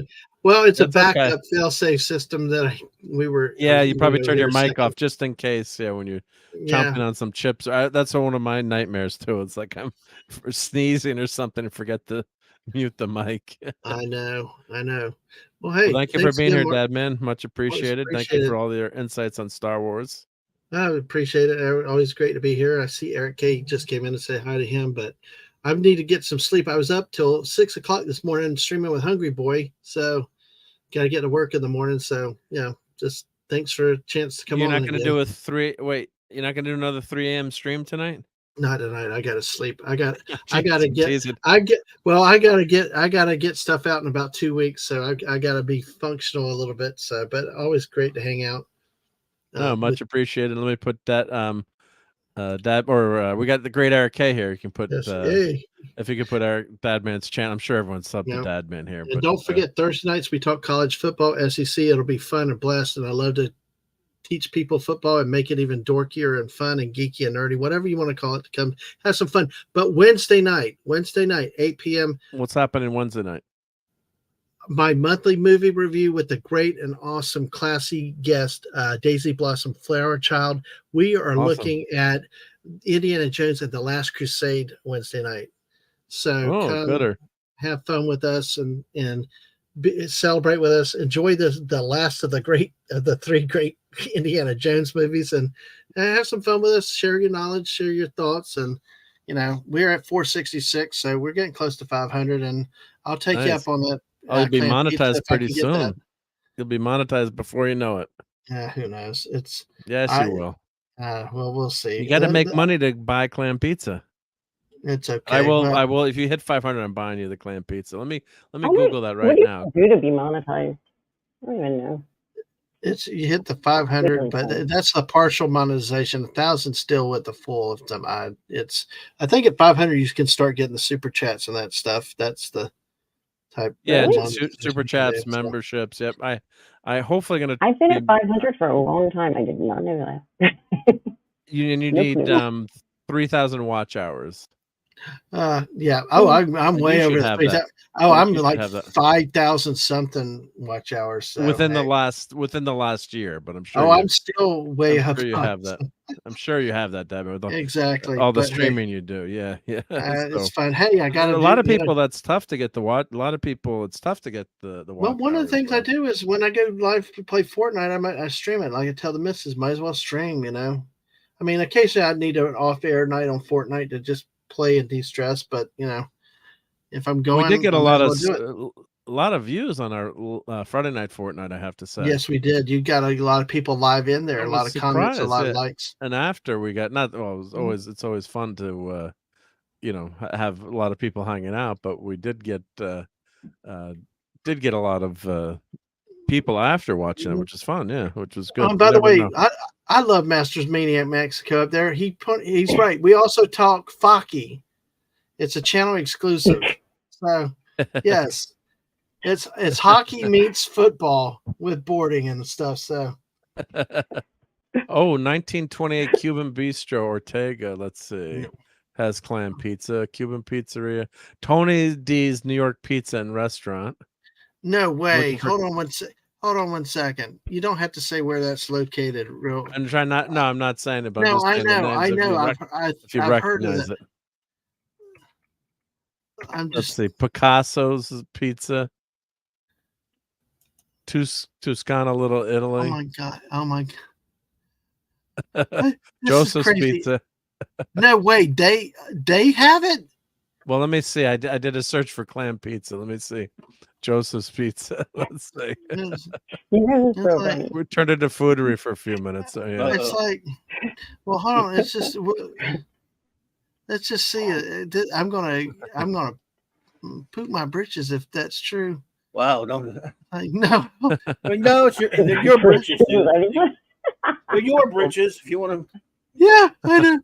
Well, the one I see doesn't have it. I'll look it up again a little bit later. Yeah, I'm joking, but yeah, I was just checking. Yeah, I'll send you a pizza if you give me your address. I'll send you the pizza. Yeah. Those two places sound possible. That is doable, possibly. So I'll look at it on this side and get back with you a little bit. Make sure it's the right one. Yeah. A lot of places don't have it. Well, let's yeah. put it this way: they have calamari as appetizers, so I would not be surprised if they did do that. Oh, they have a shrimp, goat, and mozzarella cheese pizza. Ooh. That's it. Barbecue chicken. Seafood and cheese is a little weird together. I love goat cheese. I'm not sure if I'd like it on a pizza though. Mozzarella, like with it, I don't know. Yeah. All right. Well, we detoured into the foodery. I know. Sorry, I will look it up and I will message you back in just a moment. I gotta. Well, once you get to that 500, Dad, man. Yep. All right. Well, I'll catch you later, guys. All right, Thank buddy. you, everybody. See y'all later. Bye. Take care, Dad, man. Yep. Mhm. Be good. Oh, I forgot to play. Where'd they go? Where'd they go? Right there. Oh, screw you! Bye, Dad, man. Bye, buddy. And this is what we don't like that.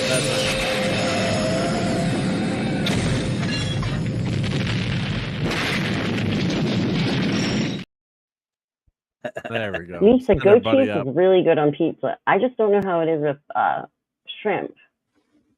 Yeah, mixture. Eric's here, huh? Eric's here. Yeah, Eric K is here. Hi, Eric. Hello, buddy. What's Eric? And Low Spec.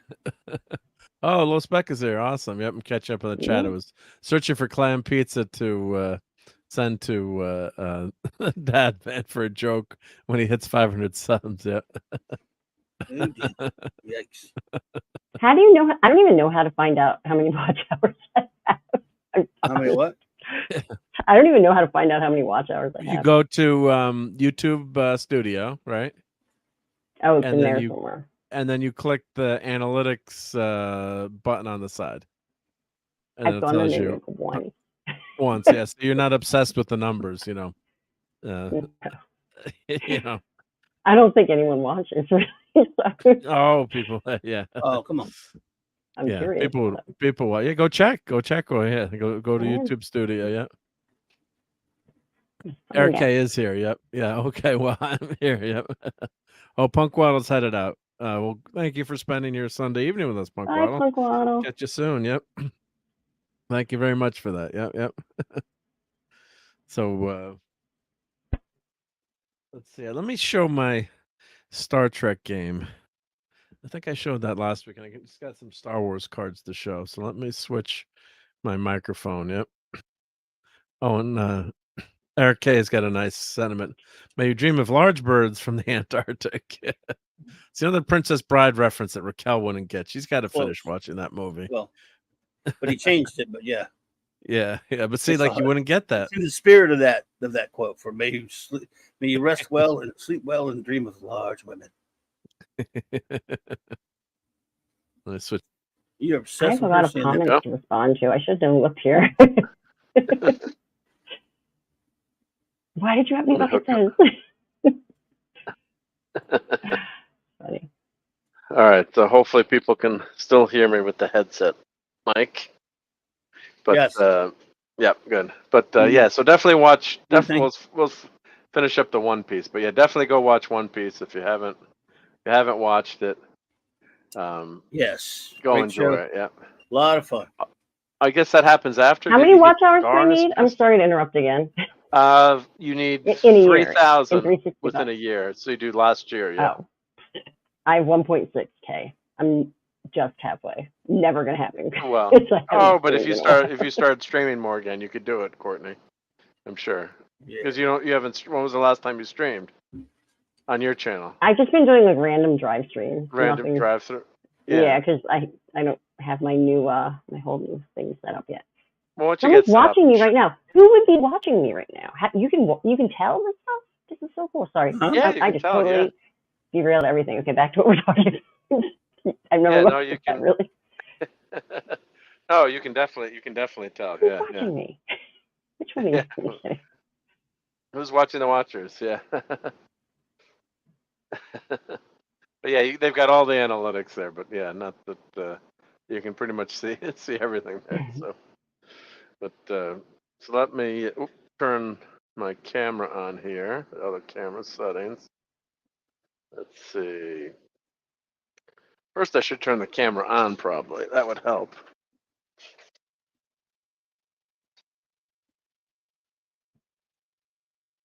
So this is a really old Star Trek game. The camera's booting up.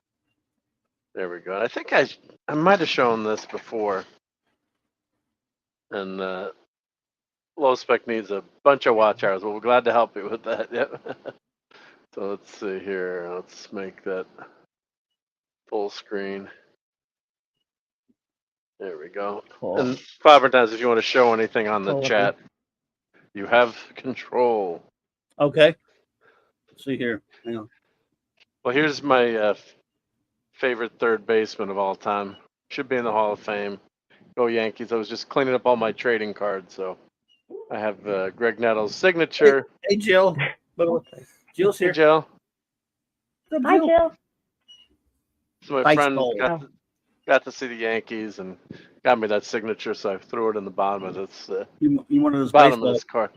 You one of those baseball perverts. Yeah, oh God, what a great player. He should be in the Hall of Fame. Nice. A lot of home runs. Yeah, clutch player, but yeah. So anyway, this is I'll show the graphics on the screen after, but you can actually play the game online. So it's Star Trek: The Rebel Universe, and this is from 1988, I believe, and it includes both 5 1/4 and 3.5 inch discs. Picasso. Hey, Picasso. Yep. Picasso. I love your art. Not really. Oh, that's brutal. Brutal bunch of critic. There we go. Make it full screen. Yep.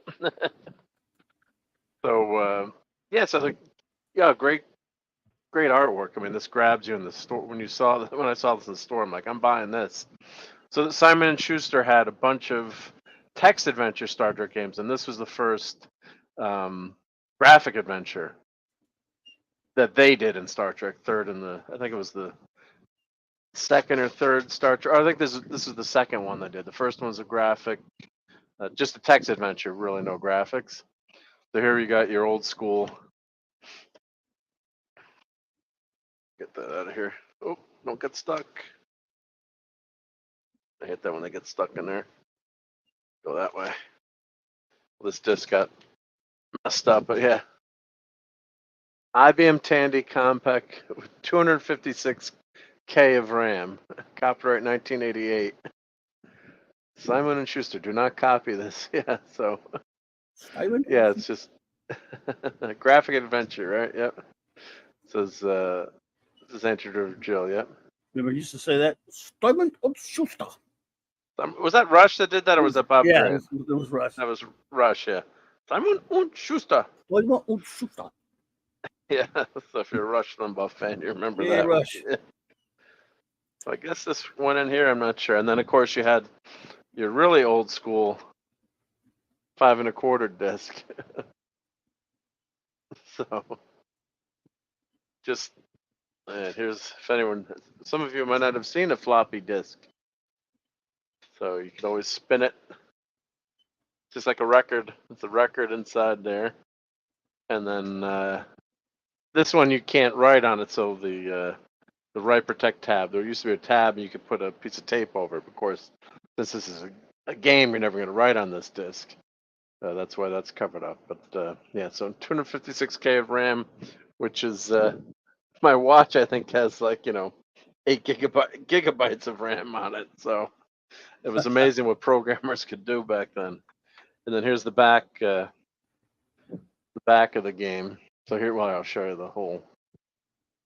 There's the whole box there, and then these are the Atari ST graphics, because it had better graphics. And if you play the Atari version, it also had better sound. I think the sound on the PC version was really horrendous. Yep. So the plot line is actually a cool story. The Klingons are turning Federation ships renegade, so these ships are going into this area, and then they're joining the Klingon Empire. So you've got to halt the Klingon rebellion and rescue the Federation vessels. So it's pretty interesting. You have all the obviously all the crew there, and then each member of the crew can controls different functions on the ship. So Chekhov fires the weapons. Sound effects, including red alert, siren, and communications hailing whistle. Full color graphics, including navigation screens, simulated battles, Star Trek crew members, and more. Strategy and skill are vital as you investigate which of the more than 4,000 planets, so they fit 4,000 planets on that disk, hold clues for the successful completion of this mission. The honor of the Federation and the future of the universe depend on you. There's your system requirements there, which is totally laughable now, but that was pretty much your standard PC back then, 256K RAM. If you had 612 RAM, wow, you were smoking. Yep. Mouse and joystick supported. Yeah. The copyright 88 Paramount Pictures, and there's the barcode, and then here's the graphics here. So they're pretty primitive graphics. Yeah. The worst part is the color is just so bad. So let's see the screen shown from the Atari ST version. I think it's 320 by 200 at 16 colors.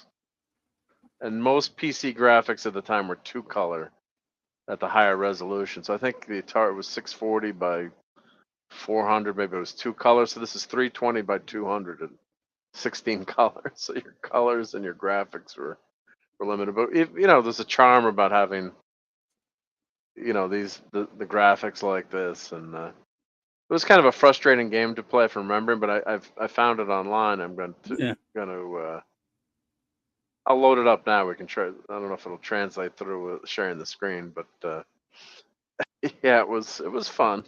But you imagine yourself, on the ship. You're the captain, right? So, and look at, back now you don't have any manuals usually with the game, or this is how many pages is this book? 62-page full color book on the game. So today they're not spending that money to do a big man. Or you get a PDF maybe, but they had some nice pictures from the. It's licensed, obviously. They had pictures from the show, And it was just fun to, you read this book. I mean, all this stuff about the guns and the weapons and Klingon Imperial Guard. So you really could get into a game like this with all the items on the planets you could find. So you can, beam down to planets, showing you what Scotty can do. So that's their control screen. Of course, they're always showing the Atari ST version because that's the only version that looks semi decent. Further prices, the combat. So it's really, by today's standards, it's a horrible game. But you buy the game, you'd spend like a half hour reading this book or an hour reading this book before you get into it, and how to save and retrieve the game, and it's just a blast from the past. All the coordinates. So the game, I guess, was so tough to play that they gave later versions, which I guess is the one I have. They added this book of planets with all the coordinates, all the planets to help you get around the galaxy much faster. And then you could also have notes on here. So of course, today you'd be taking notes on a computer. But planet exploration form. So let me load up the game and see if I can. Oh wow! Where? That. Where you load it up on?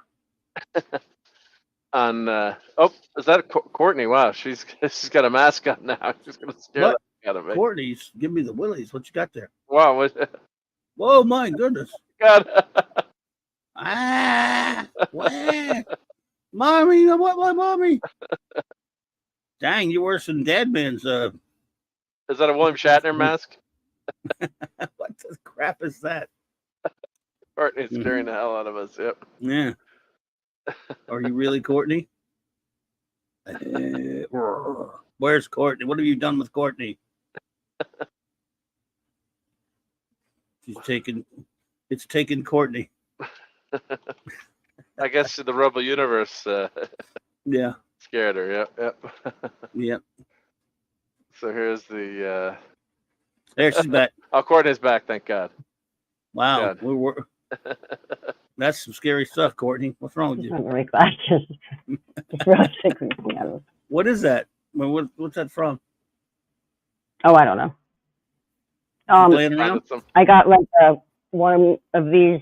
They just were $1. Oh, spooky. Gwagnar's here. Gwag, what's up, hey, dude? Gwagnar, how's it going? Gwag. And Dadman found a place with clam pizza. Get you later. Yes. All right. I'm gonna send it to Dadman. Yep. That mask looks like what happens to you if you eat clam pizza. That's what happens. Right? Don't do it, kids. So here's the game. Let's see. I think you can play for free here. Let's see. Let me put this link in here. Or actually, there was a different link where you could. Let's see. Let me find it here. Let's see. Play the game online. Yep. This is a great site. It's My Abandonware. So let me put this in here. Sorry. I'm just we gotta head out? Out. Yeah. I gotta go. Well, bye, everyone. All right, Courtney. Thank you, Courtney. Have a great week. Take it easy. Have a good this one. Guy is he's kidnapping me, so look out for me later. All right. Is he really? Well, oops, we've lost her. We lost Courtney, but she'll be back on the next Sunday Night Geekery. Let me switch my mic back to my regular mic now. So there we go. So this is My Abandonware, and you can play a lot of abandoned games there. And you can actually download this. You can get the manual. You can actually play in your browser. So I'll just show the snapshots, but this is pretty much what it looks like on the screen. Don Ranger Power. Hey, Don Ranger Power. Everyone, I hope as well. Yep, we're having fun on Sunday night. We hope you're mighty morphing it somewhere. Yeah. My name is Captain Chikov. And name Pavel. Rank Admiral. Yeah. I don't know why my skin is yellow all of a sudden. Yeah, it's not like it's the only color we have. Yeah. So I'm gonna go into the game now, and there is no sound as far as I can when I played it last time. Unless you, what I got to do is get the Atari ST emulator running on this, or what I should do is just get my old school, one of my old school gaming PCs, like really old gaming PCs, working again, or hook it up. And that's the best. Sometimes that's the best way to play an old game. And hey, Wade is here. How's it going, Wade? Yep, Wade. Everyone has jaundice. No, that can't be right now. That's just limited. That's the graphics we grew up with. Yeah. Yep. Blue DL. Commodore 64. What about a captain? He's a Commodore. Commodore. Yep. Commodore That's Decker. the fail screen. Yeah. So here, let's try to play this. Play this online. It says intriguing game for Trek fans. I particularly like the navigation sphere gimmick. I still have my original Atari ST version and the ST itself. I haven't had it out of the closet in decades. Yep. Love this game on the Commodore C64. Oh, and he's still have it working. Wow, this person. Yep. So you can do here is actually go play in your browser, which is pretty amazing. Of course, there's not a lot of horsepower required. Let's see if this works. Yep. So it's running an emulator, obviously. Let's do start. I don't know if it's going to be able to share this to the screen. Yeah, it's DOSBox here. So let's do one mouse control. So let's do number one. Yes, this is the gaming segment tonight. Here we go. One. Oh, I did the wrong thing there. Oh, I didn't want to clip that. One. Yes or no? Yes. Yes. Here we go. So look, I've got a mouse control. So this is actually what the game looks like. You can go full screen. Let's see if it's there we go. Look. Oh. So captain's log, mission date 000, no enemies destroyed. So there's a timer on the game. You've got 5 years. Of course, the timer goes pretty fast, and you can see what you've got stored. We can go to Uhura for no messages. But this is the graphics. Yeah, this is what we grew up, and this was actually looked pretty good for 1988. We're like, oh wow, it's not bad. Yep. Brian says my dad got rid of the 386 and 46 PCs and Amiga. Oh, the Amiga. Oh, that's the worst. Yep. Amiga was very cool. Yep. Disappointed when I found out. I've got a ton of old. I've got a storage. I've got a ton of old PCs, and should get one of them running again as a gaming machine. Of course, with the emulators, you can get them working too. Like this, we're just running an emulator. So then I guess if I click on check off, does it let me? Yep. So here I can control the phasers, the torpedoes. This is a targeting system here. But it's super, super primitive. Let's see, how do I shoot? Can I shoot the or I can use my photon torpedoes. Let's see, fire. Or you can arm the phasers. Yeah. Now you arm them. Go here. It's been so long, I can't remember what you do to fire. And let's see, we can go to. So you can just go between these screens. And if you go back to the main crew, they can click. I can go to Chekhov here. So we always have this main. Let's go to Sulu. I mean, yeah, is it great? No, but it was kind of cool. It was, back then you were just if you love Star Trek, it's like, wow, this is a graphical adventure. Yeah. Low Specs mentioned, yeah, the Infocom Zork, a Channer. Yeah, there are no graphics. Yeah, Zork, that first Zork 1. That's that famous line where it starts, where it starts and, you're just out on your own and, excuse me, and you've got to add, you're just typing text with the computer, and God, it was fun when you able to figure things out. Yeah, so you set course. I guess I got to read that book, 60-page book again. I guess try to figure it out. But yeah, you can still play this game on an emulator from 1988 or 89 when it came out. So it's Let's see. I can. Oh, let's go warp factor. Let's go 9. Let's see. Can we do or 8? And then what do? We got to set our course. But you see how primitive this is. It's cool though. It's fun to look at. That's pretty cool. That's not bad. Yeah, set course. For the memory that they had to work with and the computing power. Let's see. Quarantine zone. Can I do that? It's pretty amazing. So let's see. Can I warp speed now? What movie did I just quote? Well, I'm not gonna do that. Yeah, not gonna do that, right? Yeah. Oh, they do. Yeah, Lenrod. Yeah, they do have the manual. You can download the full manual, which is great. So yeah, so you really need to read the manual to play this, and it's been probably I don't know how many 40 years since I played this game. So, yeah, they do have the full manual there to play it. So, it's more just some of this stuff is just more fun, just to have it, just to see it in action again. Sure. But, I mean, so let's get out of this. Let's see. Stop. I did stop. So yeah. So check out Abandonware. So let's see what else they have. We just do Star Trek. See what other Star Trek games they have that are abandoned you could play. So got to figure out what we're going to do for the next 2 Saturday night Star Treks, since we're not reviewing Voyager. Everybody's got 2 weeks. This might be fun to show. Everyone has 2 weeks off from Voyager. I think I got an idea what we can do at least for. Yeah. Okay. I think I'm coming up with an idea for that. Now this game from '81. Oh God, this was so good playing this. Now this was on a mainframe at first, Lemon Pie. And then they had, Lemon Pie, and then they had to change the name, and then I guess they didn't care. But this was your fighting. You travel. These were your shields and your quadrant. And that was the Enterprise, and you had to scan. You'd attack.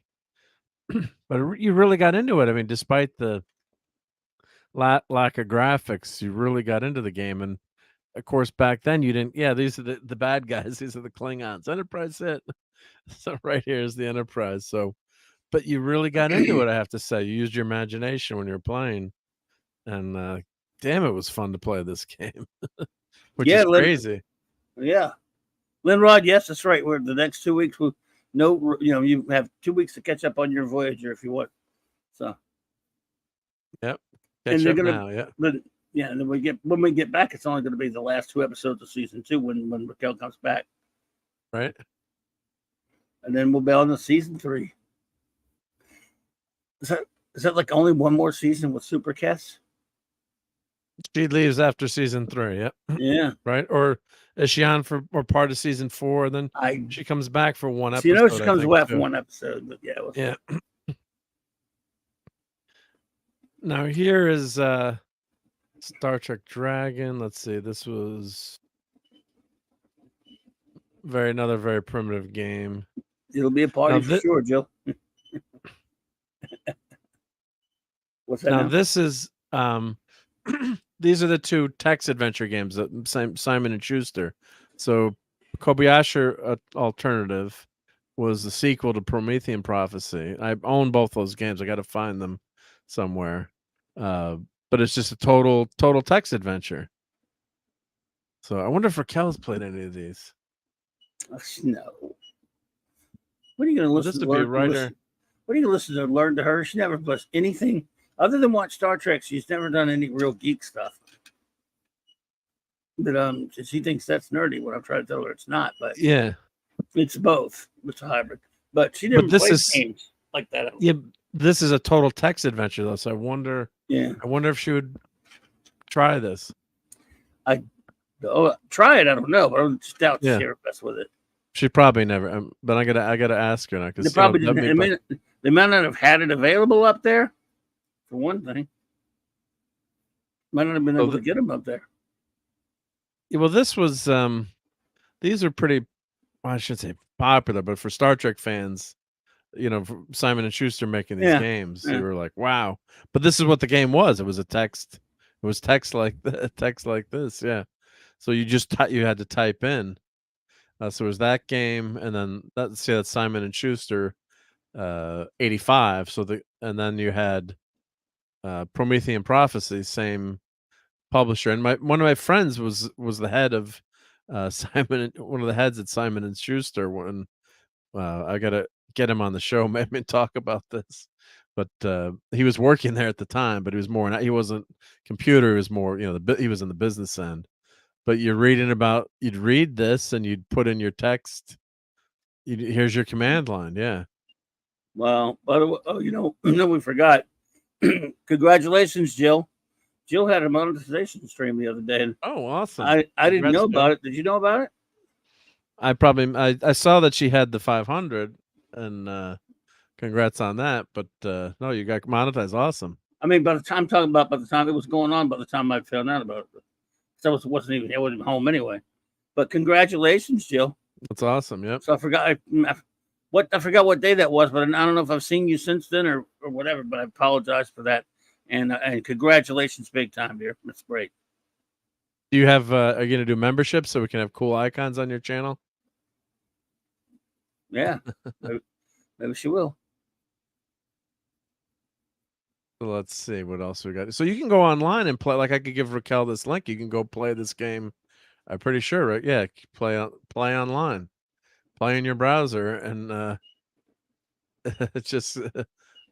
I mean, it's such a simple game, but and it's total text adventure.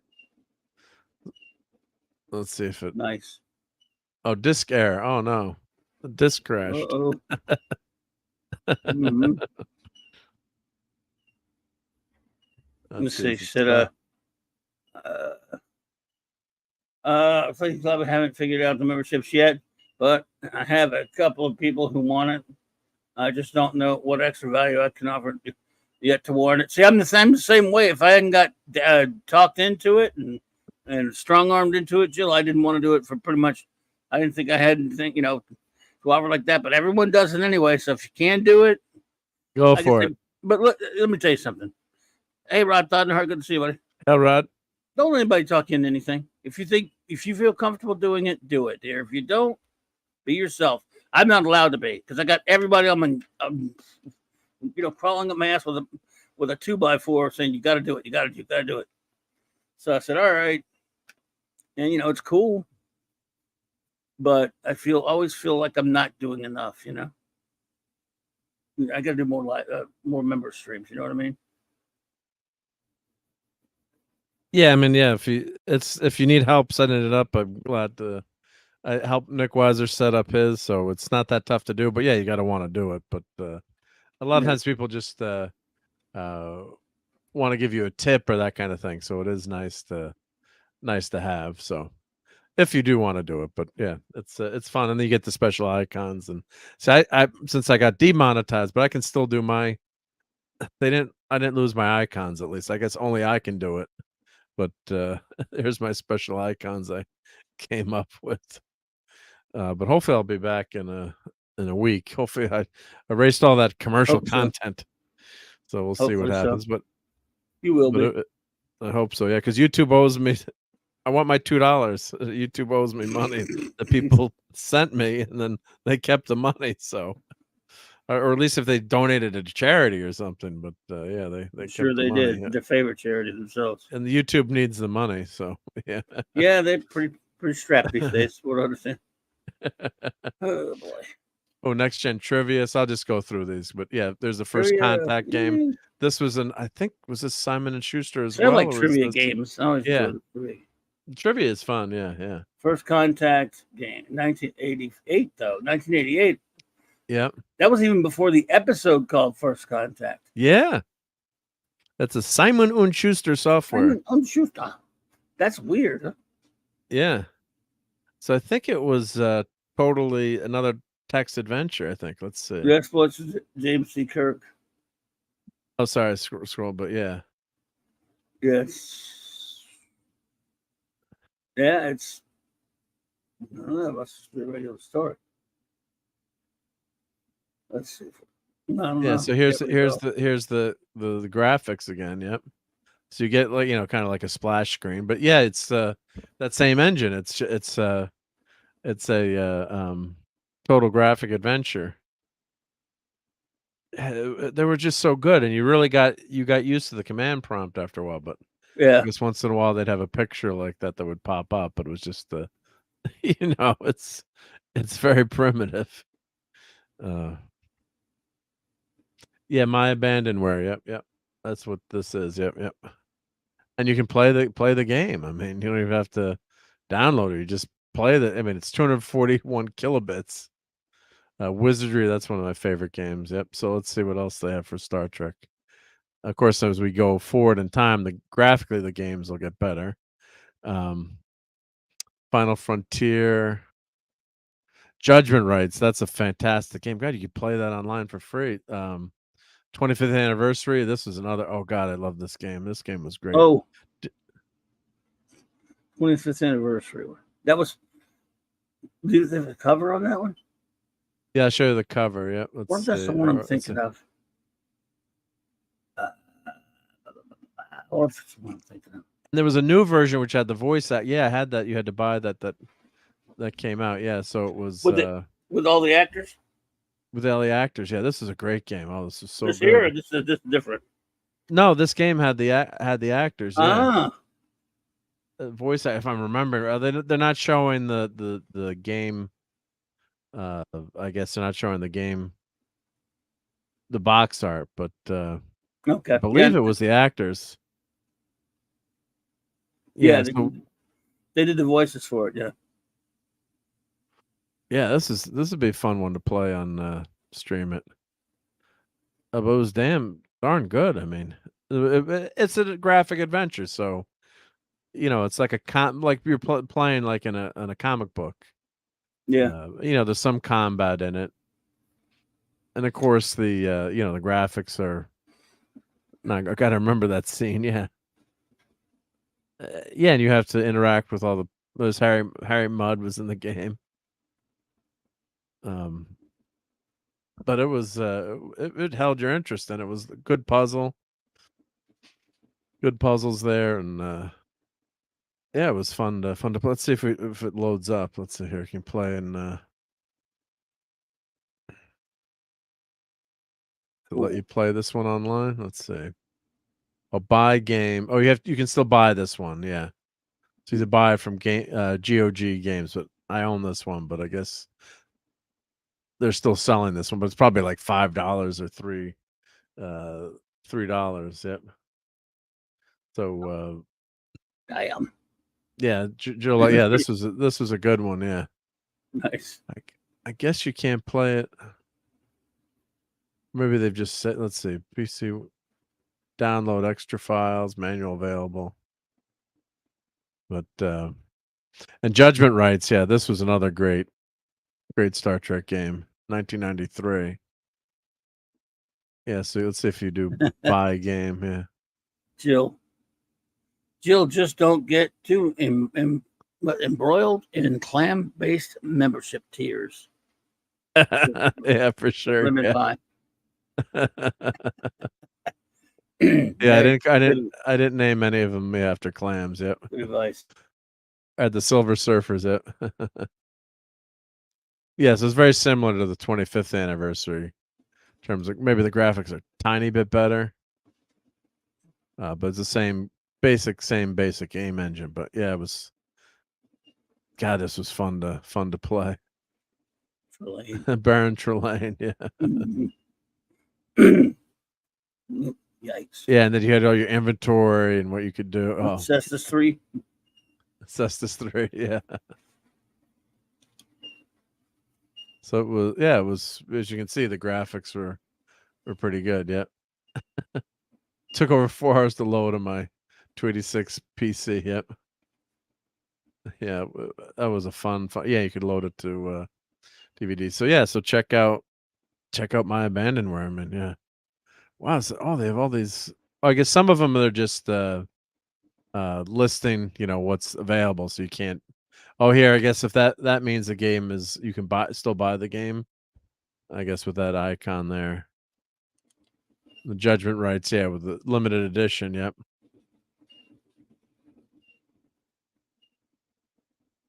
Yeah. Cool. Yeah. This Ensign Kyle, yep. So I guess some of these, yeah, like a Final Unity. I guess, yeah. So yeah, to see like you can download some of these games, yep. Guess it's been abandoned, yep. It was a good DS9 game too. I wonder if that's in there, yep. Star Trek Bridge Commander. Oh, Star Trek Voyager Elite. That was a really good. That was a 3D point and shoot game or first person shooter. Yeah, that was actually pretty darn good. 2000. That came out in 2000. That was a fun game to play. Yeah, nice. This was good. There's Catherine Janeway. Yep. Oh, did it say Bangway? No. Oh, it says Janeway. Not Bangway. Yeah. Oh yeah, that's what happens. So, right, Joe, if you're streaming one of these games, then you have to turn the music off, I guess, right? Yeah. I was worried about that too when I was streaming the new Star Trek game. I think I turned the music. I put the music like really way down. Yep. Is that Tuvix there? Let's see. There he is, Tuvix. Where's Tuvix? Yep. Well, this was definitely a fun game. Yeah. Let's see if that DS9 game, but yeah, Starfleet Academy. Yep. So, yeah, we did get quite a few Star Trek games, throughout history. You got to say so. Starfleet Command. I think that was a strategy game. Elite Force 2. Strange New Worms. Oh, Star Trek Borg. This was basically like a movie when you watch this game. Yeah. It was it was really one of those, back in the day when they had those it was a big deal, like, movies on CD. So it's basically a movie, yeah. But yeah, it was pretty interesting game, yeah. And they Q, John Delancey. Oh, of course. Let's see if they have that DS9. Yeah. Bit afraid about the soundtrack. I'll see if I can play it without the music, but with the sound and voices. Oh, okay. I think you can. Yeah, because you get hit with the. Well, it depends on the game too. But, you can play it on the. Yeah, you don't want to stream it. Yeah, so don't stream it. Well, some of the games let you turn the music off, depending on the game. Some of the older games you couldn't. So then, you just don't want to hit with a copyright problem. Yeah. Yeah, I don't know if you want to risk that. Oh, they have Deep Space Nine, Crossroads of Time. Yeah, we get quite a few Star Trek games, I have to say. Yeah. Yep. Yeah. So, yeah, it's interesting. Yeah. All right. Well, I think we've all been computered nice. Computered out. Cool where's stuff. That clip? Computer. Little computer. A keyboard. How cool. Your agonizer, please. No, Mr. Spock!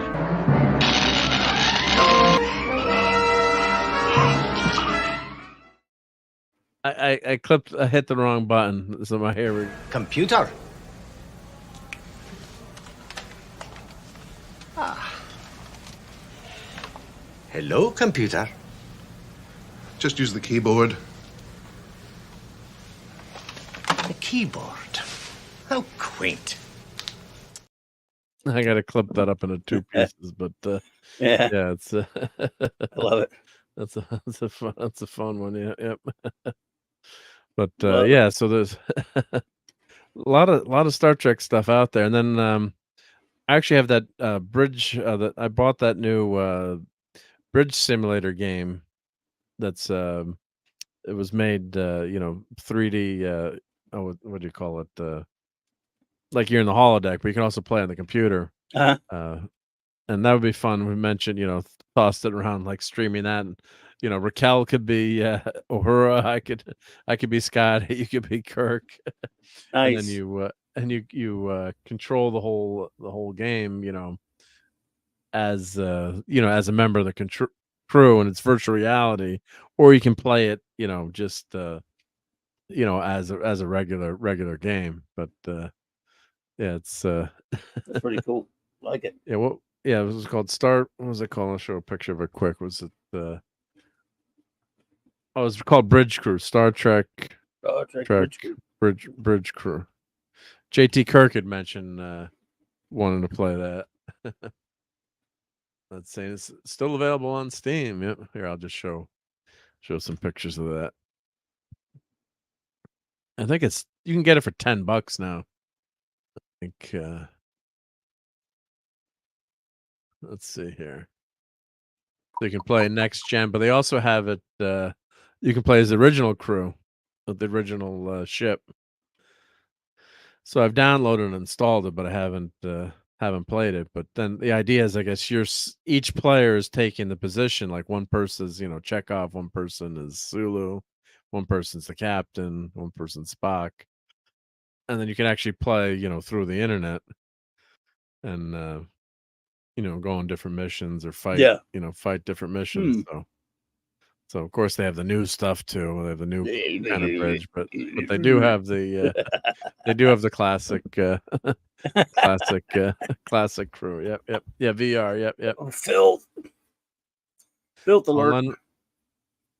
Lenrod says the Artemis Bridge sim. Oh, I'll check that out. Yep. Gotcha. Mark's favorite song is "Clam Bake" by Elvis. Yeah, it is. That's his favorite movie. That's a movie, isn't it? Wasn't it a movie called "Clam Bake" with Elvis? No, maybe it was. I think it was. No, I'm sure it was. Yeah. Let's see. Clam Bake movie. I'm all clammed up. Let me go. Let me make you some clams, baby. Want to see some clams, baby? Bake. There it is, clam bake. Well, Elvis Presley. I'm all shook up, clammed up. That Mark likes those gross clams. Ooh, clams, clam bake. I want to see about Oh my God! Could you imagine? Yeah, baby. Give me some clams, baby. Maybe I can get the Elvis estate to let me play the song. Oh God! Oh, he drove a Stingray Racer. Wow, 1959. Wow. That's Jesus. Yeah, that's a crazy vet there. Yeah. You ain't nothing but a clam, babe. Clamming all the time. You put clam on your pizza and you ain't no friend of mine. You said you like clam bakes. Well, that was just a lie. You said you like clam bakes and pineapple on your pie. You ain't never ate a pizza and you ain't no friend of mine. Oh, right. Give Clubby a clap for that one. That was awesome. I like you added the pineapple too to your song. Yeah. Well, maybe I'll have to add this to my Sunday Night Geekery background. It's Elvis in Clam Bake. I'd like to Raquel to see that one. We can watch it as a watch party. Yeah, you can play. It's probably there's like a clam bake song, and I haven't seen that. I've seen Elvis movies. I don't think I'm sure I've seen this one at some point. Oh, I'm sure I've seen this one. This is Citizen Kane of beach party movies. The only time he really got taken, seriously as an actor was for King Creole, the first movie he did, I think. Yes. Well, you said you was high class. Well, there's your lyric. You said you were high class. Then I saw your pizza pie. You said you were high class, and that clam bake's on your pie. You eat too much clam, and you ain't no friend of mine. No, we'll work on it. We'll work on it. Yep. So we said this. It says it's so bad, in fact, that maybe the best beach party movie ever made. I try to make a case for that here by comparing it to a beloved masterpiece. It's so awfully fantastic. Yeah. Jesus Christ. Oh my God. Many of doesn't it? Yeah, Orson Welles is the greatest film ever made. Yeah. Then when you put some clams on my pizza, and then mommy put pineapple, I had to kick his ass. I'd use my stuff on him. Everything in this movie is green screen, except it seems the behind the scenes guy who tosses water in Elvis's face. I mean, he's supposed to be in the ocean. There aren't even green screens in mountains in Miami. Wow. Remember when Eddie Murphy was making fun of Elvis making movies? He says, Elvis, man, he was so cool. He said he couldn't act. They just said, F it, let him sing all of his dialogue. They say, Elvis, you want some lemonade? Lemonade, like cool, refreshing drink. Elvis going to win this race? We're going to win this race.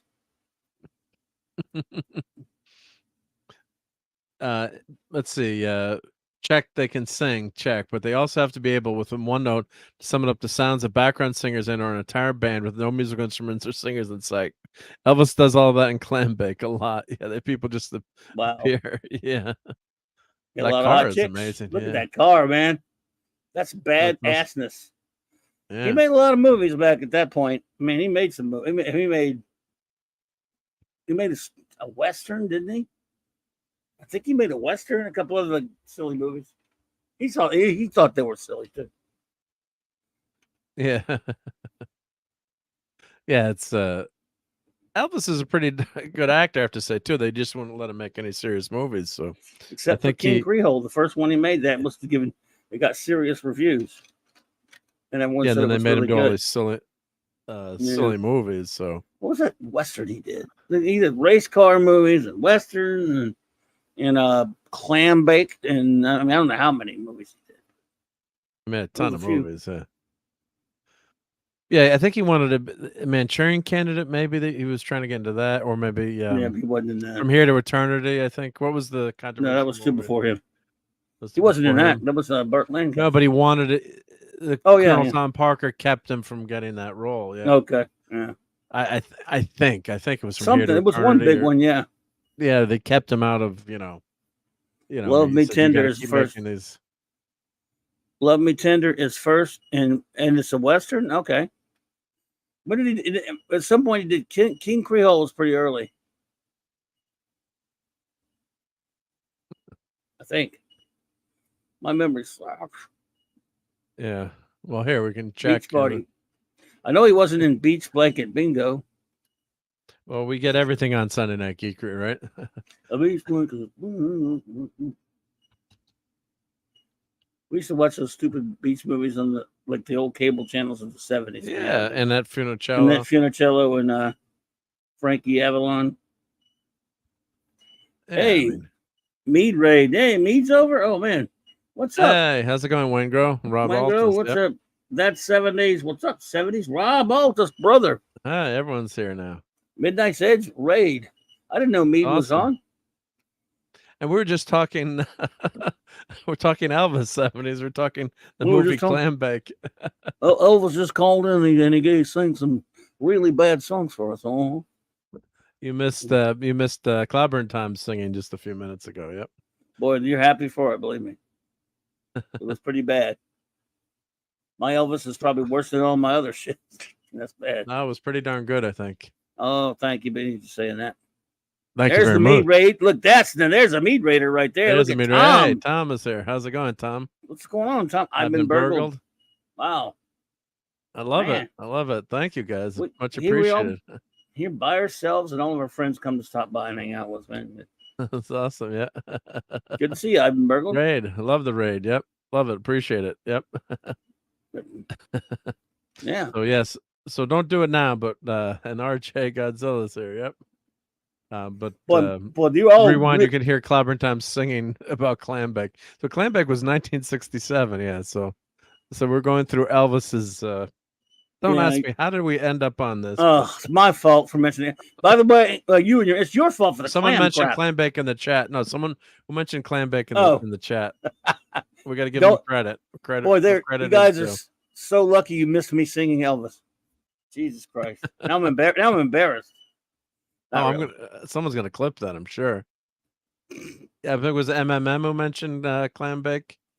Somebody and I had to think of Elvis like an idiot. Yeah. He did make a lot of movies, man. Jesus Christ.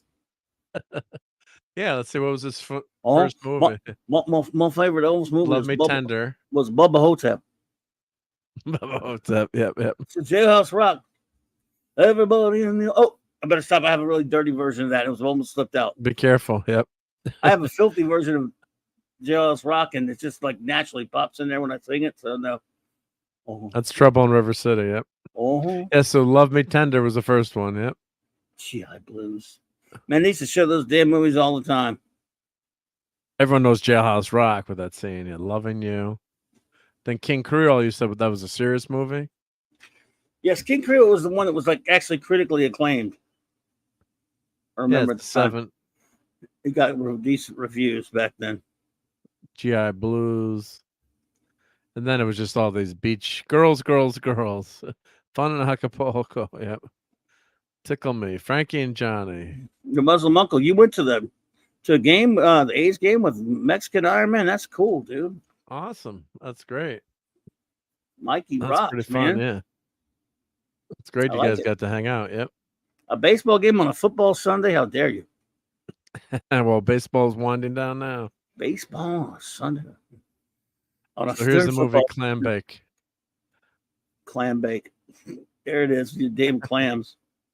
Because we're joking about clam pizza with Dad Man. I said once he hits 500 subs, he said he would try clam pizza. So I was gonna send him order like. I was gonna order the clam pizza and have it sent to his house. So yeah, what's your zip code? Yeah, no, I'm just not. Don't send it to Connecticut. Yeah, it's going to Dad Man in Florida. Yep.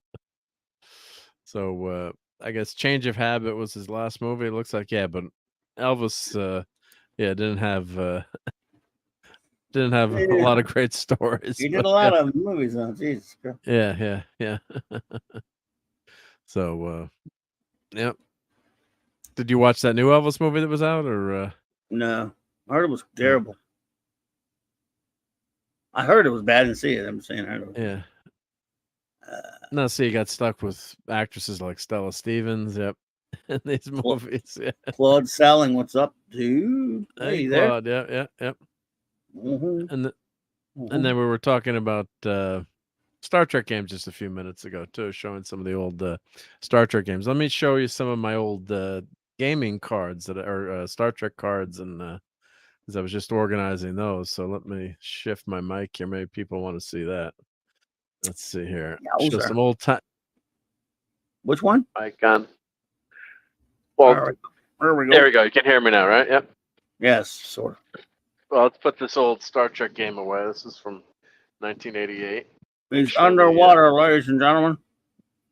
Yeah, well, it's the headset mic. So you sound like Mike from Red Letter Mary. Everyone wants some pizza rolls. What? Why am I your face? Old school Lou. Hey, hello, old school. Old school. Hello there. Hello there. So we're just talking about this game. Star Trek: The Rebel Universe. Look at the graphics on there. Yeah. And Clobber, you got the chat for me, right? Yep. I got you. Got you covered. As I'm away, I'm on my other desk. You know, we got high production values here, so. Yep. I have 2 desks in my little tiny office, so yep. You good, son? You good. Well, so here I was organizing my my trading cards or collector cards. Man, I need to get mine out of there. Now you always show me these cards. You got some cool ones, huh? Well, oh yeah. No. So just organizing Trek 3 these cards. Yeah, so there were no captions on these. No, I had those. Had them. DJ Play Nice. Hey there. Welcome. Welcome to Sunday Night Geekery. We were only Eatery a couple of times. We've been Geekery most. Hanging tough with the Geekery. If I can go back a little bit. True. Yeah. Oh, there's my favorite. Sorry about the glare, but yeah. My favorite part. My God bones. What have I done? What you had to do. What you always do. Turn death into a fighting chance to live. Operation Annihilate. Devil in the Dark. Cage. Enterprise Incident, Amok Time. Lovely stuff.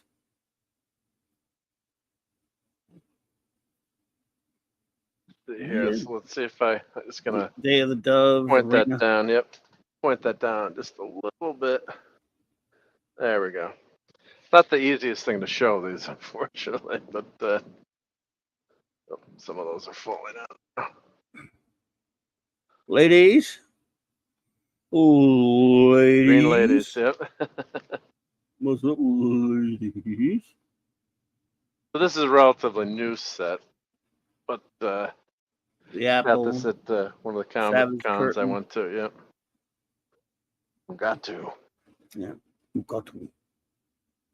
I love these old trading cards. So these aren't that old, but then they have all the different characters and creatures, and then if you read the back, you get some information about the different characters. A newer set, I guess. Yeah, this is a newer set, so it adds. This is a 30 years of Star Trek set. I'm just gonna go fast. It's all real Trek at least, so. Yeah, well, the other stuff didn't exist back then. Yep. Did you see the private chat? Oh, I can't see it right. I'm away from the. I shall grab it in a second. Yep. No hurry. There's Wesley Crusher, your favorite. Yep. Where's your favorite Neelix? Yeah, Neelix is. I don't know. Was Neelix on this one? Let's see. I think he. I don't know. No Voyager Enterprise. Let's see. Voyager, oh yeah. Here we go. Yep. Crap. There he is. Chicken Man. There's Cass. Ooh, that's a good picture of Cass. Super Cass. You don't have Raquel with the Super Cass, do you? I do have that, but I'm away from the desk. So now, here's what I want to show. I found these. I don't have a ton of them, but found some Battlestar Galactica cards that I had from the 70s. Yep. So oh man, I had those. Oh, greatness! God, I had a whole bunch of those suckers. So I only have this page here. Let's see, how many did I have of those? Yep. And of course the back. I just love these old retro graphics here. Yep. Old school. Yep. That's what I love about these cards. Yep. So we've got. I guess there's a red series there. I found like one card from Greece. This was putting them in. At least so they're organized. Like King Kong. One King Kong card. I don't know how I ended up with one card. Yeah, about those. But maybe I got a few. Because usually, you get one pack at least. Are these from when you were a kid, or just did you find them? Yeah, from when I was a kid. When I was a kid. Yeah. I love this. It was in my shoebox. I had them. Had these cards in a shoebox. Let me see those apes. Oh. Those look like they're from the TV. Yeah, the TV show. Oh, cool. I love the Planet of the Apes TV show. Yeah. Yeah, the TV show was good. Yeah. Urkel, played by Mark Leonard. My boys right there. Hey, cool. We got some badass stuff right there. Yeah, so this was Monster cards from 1972, Universal. It was like a joke series. I wonder if she knows my dandruff. So Hungry Boy's not here. I got to show these to Hungry Boy. Yeah, the Wolf Man. But they had all these funny caps. So the series was 1973.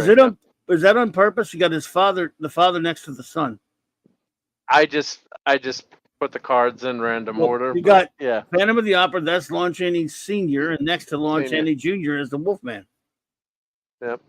And then someone wrote on my card. It must not have been me, but someone wrote on it. Unfortunately. Cool. But yeah. Then these were monster cards. Yeah. So you had look that had no cavities. Look, Albert, a hamburger stand. Wow. What's a hamburger stand? Wait till I find the guy who sold me that hair restorer.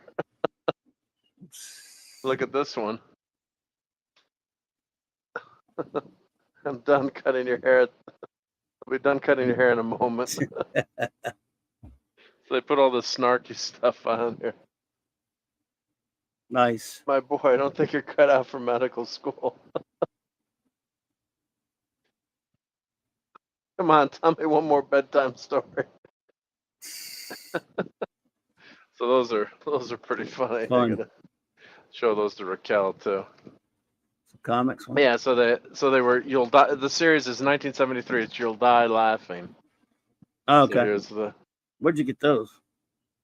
I guess I bought a pack when I was a kid. You were very young. I never had. I've seen those, but I think friends had them. I've never seen. I never had one of those before. Very nice. I've got some crazy cards. Very cool. So here we go with some, Marvel cards.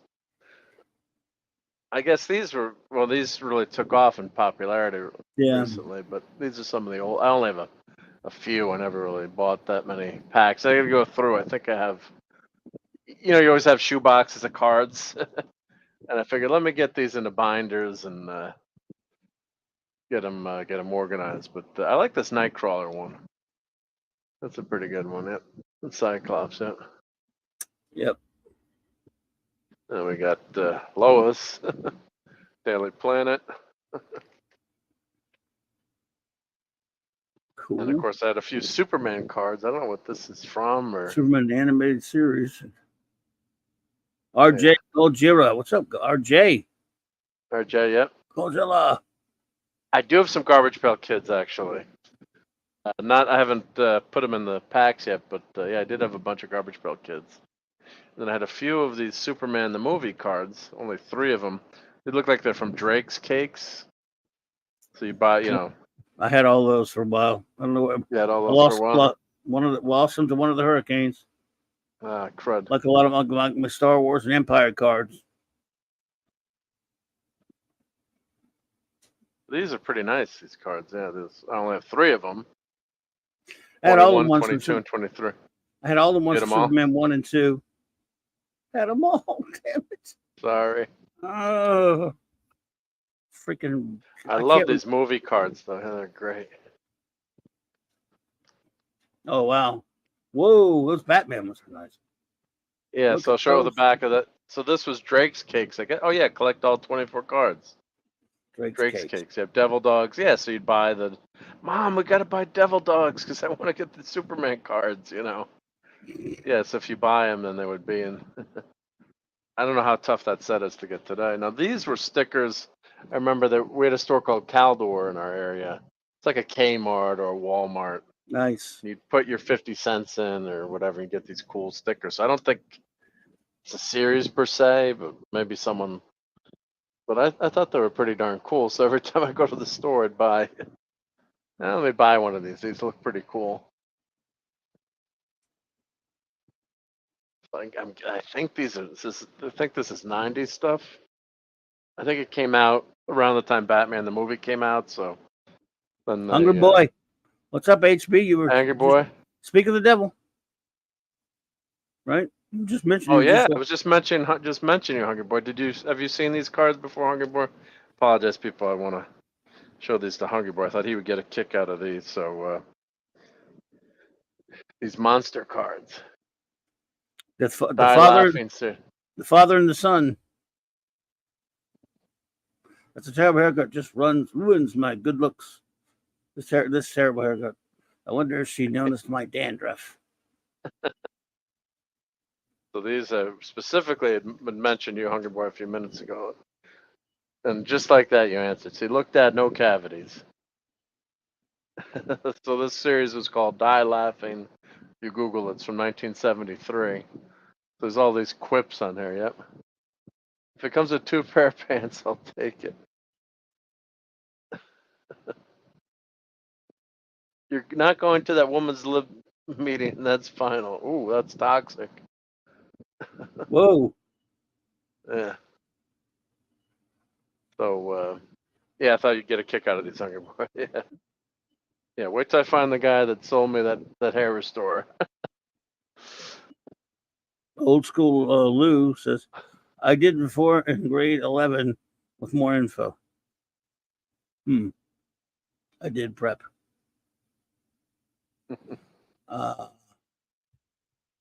Cool. Okay. So let me grab my Star Wars set. Clobby, if you could vamp for I got you for you. No. 30 seconds. No, you got you covered. Take your time. Hey, everybody. How you doing out there? What's up, HB? What you doing? Good to see you. I'll leave that there while I grab the other ones. Yep. No problem. Let me grab the other binder. Yep. No problem. Everybody getting ready for a lovely, grueling week? I know I am.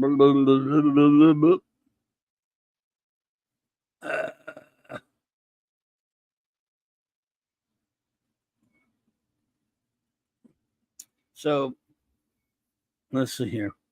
Yeah, what a day. What a long. Anyone have a hey Brian Hepburn? I know you were here earlier, buddy.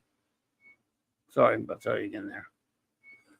I love these cards. I got to dig my cards out now because I got a couple of binders. I have, of course, one with miscellaneous stuff like that, and I have a couple of the other binders that came out with like Silver Age, Fantastic, I mean, like Bronze Age. No, I think there was another. Was a Fantastic Four anniversary set, an Avengers one, and a couple others that I bought. I was at a con. I think Dragon Con or something like that, and I bought the set. And they made a nice binder that comes with it.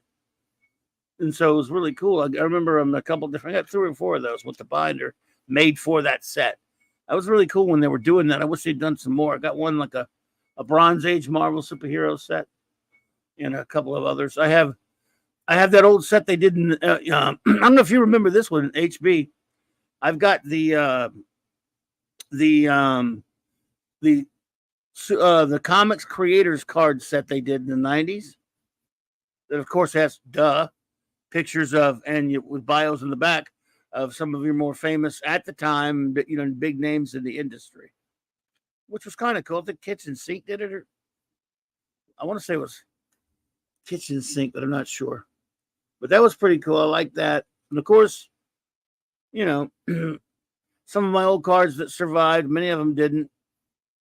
Over the years, even some of those old Marvel stickers, the sticker cards from the 70s that came with comic book art. But you know that. Oh, you know that's what I'm talking about, Hunger Boy. There you go. Yeah. So I love some of that. I need to go dig those out of there. Not that I can put them on camera or anything, but I guess I could take some pictures. So here's my favorite set. So thank you for covering for me, buddy. No, bro. No problem, bro. Look at that. So these actually... It's making me sad saying these there. These are actually... These are the Drakes, or no, this is Wonder Bread cards. Okay. So I only have 3 of them, but I guess that was the Wonder Bread series. So I've got just 3 from there, and then I think these are...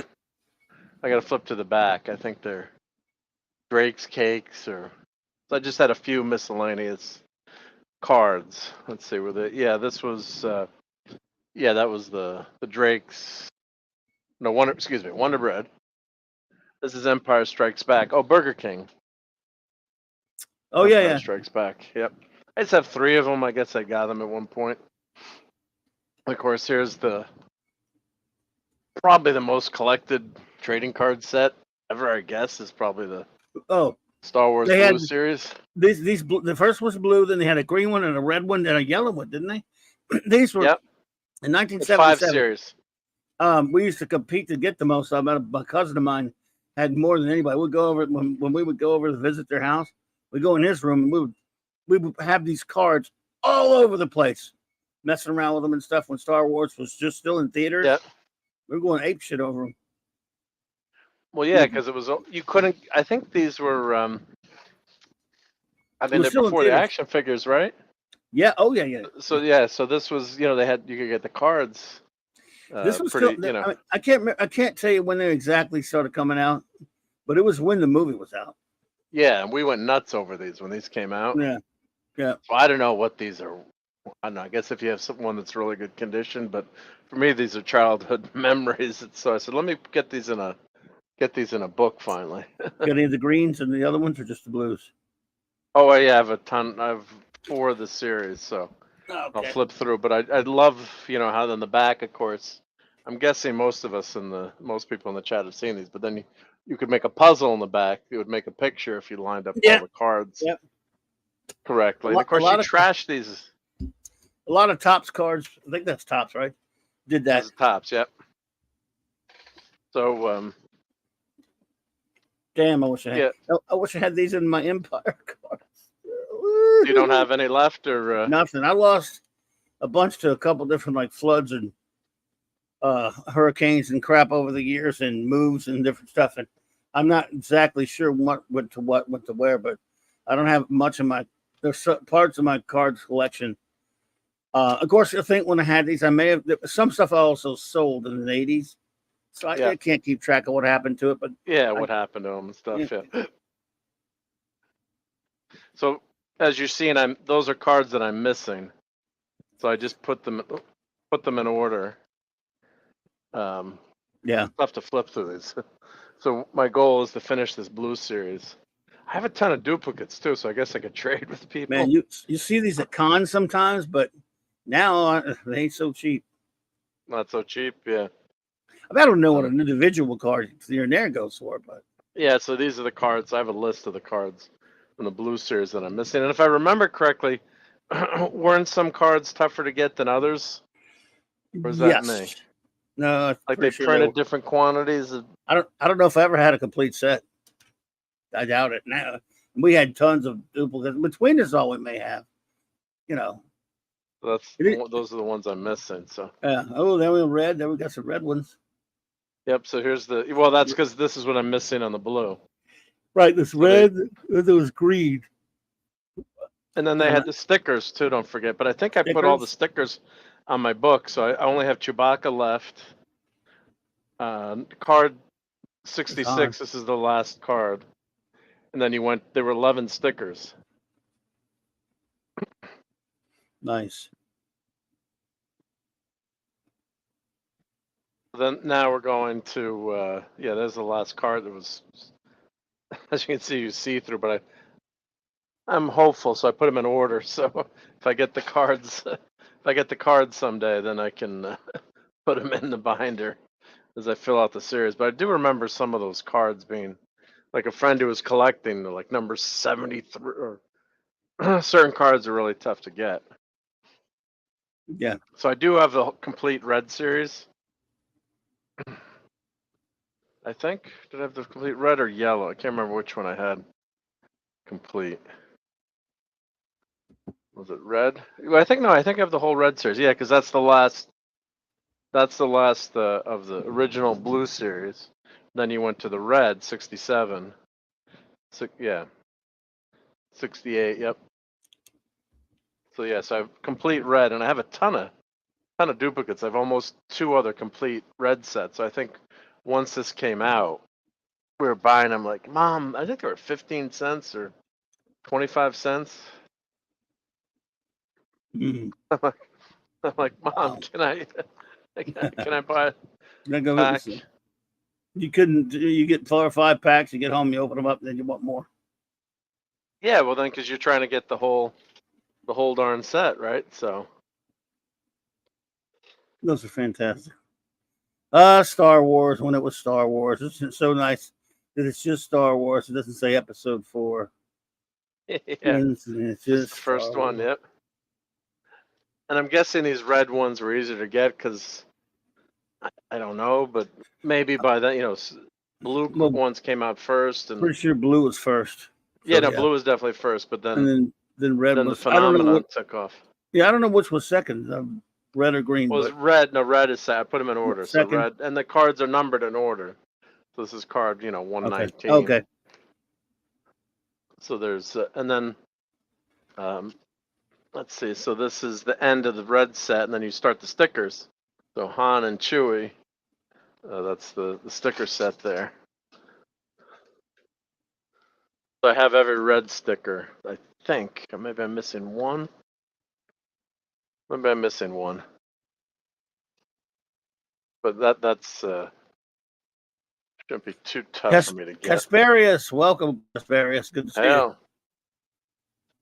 And I can't see the chat, guys, because I'm at my second desk. Kasparius says, I used to love that blasted bubblegum sticks, but they were like, dude, they were really like sticks. They had the consistency of sticks, wooden sticks. Yeah. What smelled weird too, man. But it made your card smell like bubblegum. Yeah. That's a weird picture of Peter Cushing. Yeah, it is. It's not the best. Yeah. Well, he's a villain in it, so. Yes. So we're on to the yellow series. So up to card. Yellow was next. 165. Okay. Yep, yellow was next. Yep. It's incredible. And the fun thing is reading the back of these cards too. So. You pick a card, R2D2, small cylindrical robot whose face is a mass of computer lights surrounding a single radar eye. A sophisticated computer repair and information retrieval robot, R2 can only speak in another droid in a series of electronic sounds. So you'd love reading the back of the cards as a kid too, because you'd learn more about the movie, and this was our internet back then. That's it. I would loved it. And you love you love the movie, so all these scenes. I mean, you know the movie so well, and then you'd recreate all these scenes, and 3PO and friend. Look at that look at that far back or wide shot of the auction with Owen, with Owen and Luke with the Jawas. I mean, that's not. I don't even know if that's even in the movie. Yeah, sometimes they had scenes that weren't in the movie. Yeah.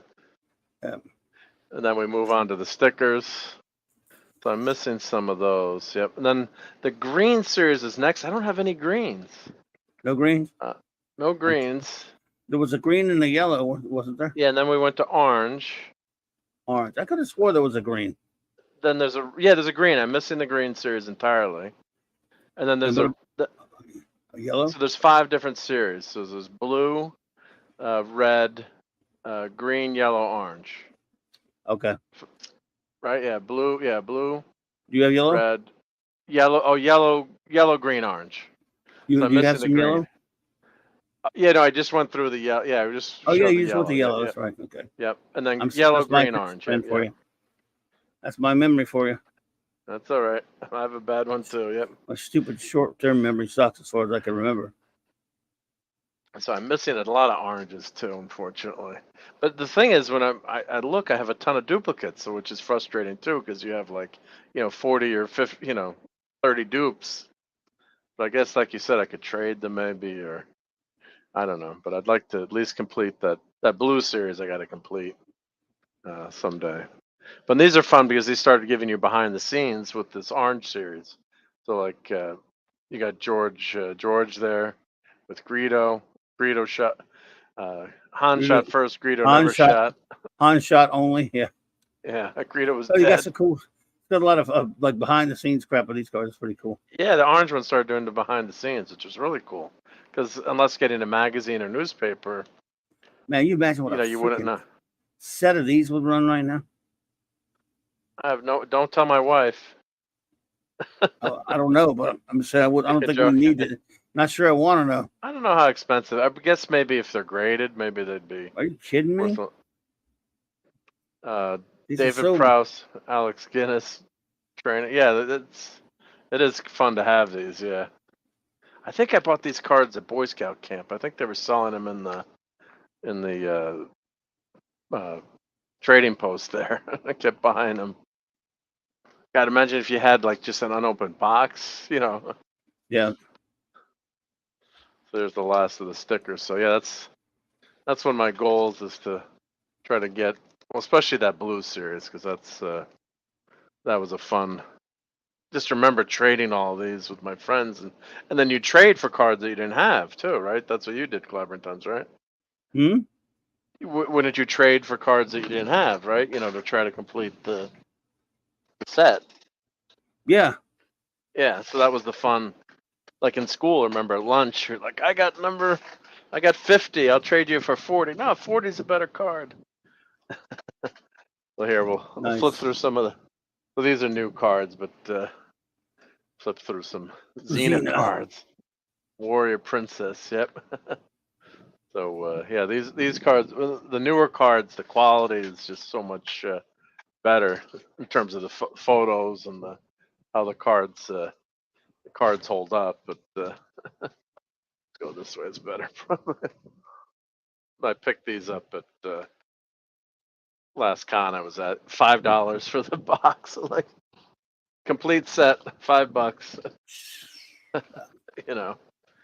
But yeah, this is a good card. Yeah, Xena's saving Gabrielle. So. Wow. Just giving her mouth to mouth. Yeah. They like that show. That was a fun show. I didn't watch it much. was okay. You watch Hercules more? I didn't watch that much either. It was kind of goofy. Wasn't my bag. And nothing against them. Love the chicks, but Xena's fishing there. Yowza. This will definitely increase the ratings. Xena cards, everybody. Xena cards. Flip through quick, yeah. Stuff not to love her. Yeah, her and Gabrielle, that was a team, yep. Yes, sir. And then I had Tomb Raider cards. That I bought. $5 in the pack, yep. I figured Angelina Jolie was from. It's the first movie? This is the first movie, yep. Yeah. Right? Yeah. Oh, the first one? No. What's the other, before you had that one, go back? Go back one? Yeah, I just want to see something. Oh, yeah, that's first. They got Rimmer, the guy in the middle from Red Dwarf. That's the guy, Chris Berry, the brilliant actor who plays Rimmer. He's the butler in the movie. Okay, yep. Or butler. Yeah, Great Old Life. Yep. I guess he was in both of them. He was in both of those movies, I think. But I figured, what the heck? These would go good with the Xena cards, right?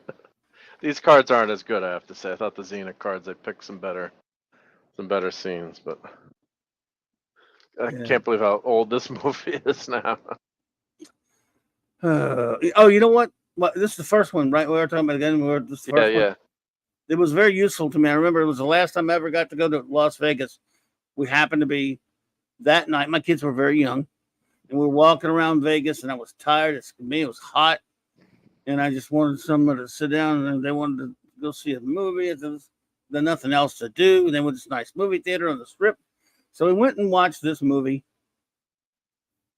and it was cool because I got to sit down and relax for a couple hours. Yeah. And the movie was dopey. Yep. So there's the Tomb Raider, and then we went to X-Files. Got a set of X-Files cards. Fluke Man. Fluke Man's disgusting. Yeah, it's gross. Yeah. Fluke Man's disturbing. Some of these cards are, they're not so good to look at. Yeah. X-Files is disturbing. Yeah, the baby with a tail. Remember that one? Boy. Yeah. There's the alien. Yeah.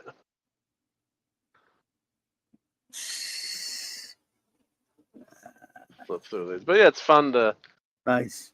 These are fun to have. I gotta say. Here's our crew from Lone Gunman. Yeah. Damn.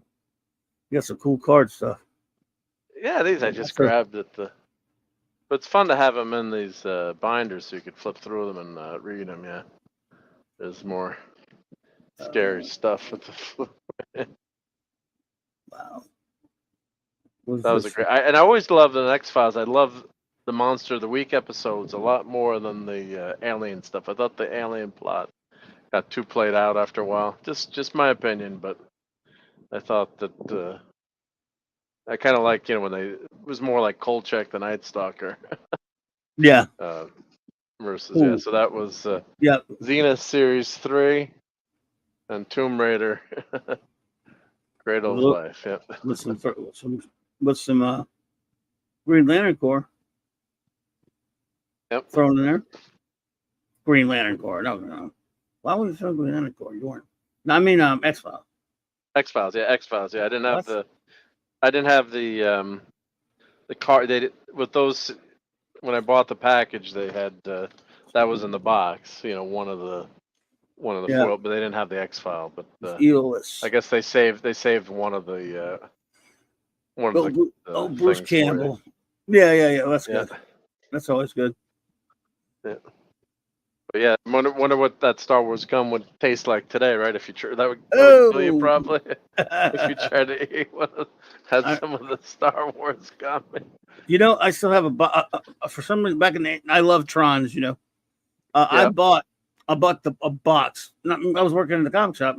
We were able to order not a set, a box. You could buy boxes. That still have the the gum. I've never opened it.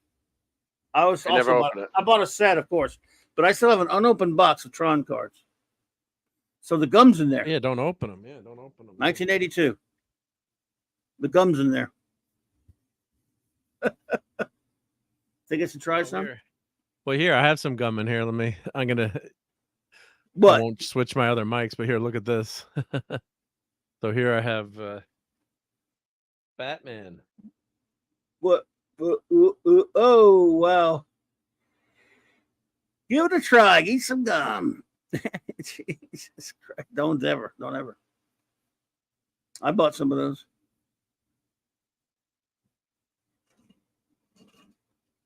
Yeah, so this.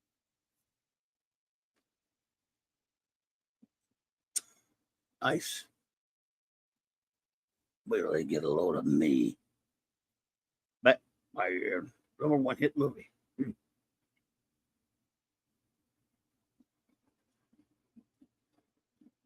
Nice. Wing freak terrorizes. Yowzer. What's that from? Wrath of Khan, yeah. Well, I know the movie. Wrath of Khan No, what movie is that? I wonder. I wonder what movie that is. It is late, yeah. Jesus Christ, Mark. No, Jeez. man. Yeah, that part I got you. I wasn't sure if the picture was showing up, how good it was showing up. You know, it was small. I don't know what set it's from. It's I'm trying to find all the other cards. Because Laura Banks, the navigator, has actually been in this room. Yeah, I should have had her sign that. She signed a few things for me, and I found that card, and I got to find that set. I'm trying to find the set, but it's I actually do have a couple of sheets of the cards, not cut. Oh, yeah, let me grab that. Hold on. Oh, the uncut sheets. They used to sell those. Yeah, we used to order those uncut sheets to sell. I have some. I don't know if I still have. Used to have some uncut sheets of some stuff. I have Let me turn the camera on. I have an uncut sheet of wacky packages.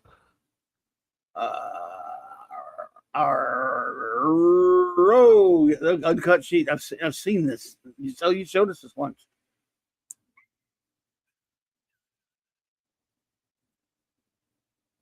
Nice.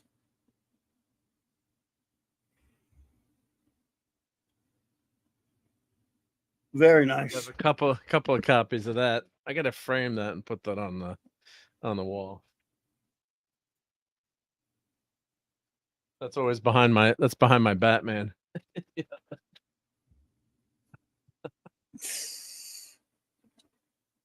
My Batman standee. Yep.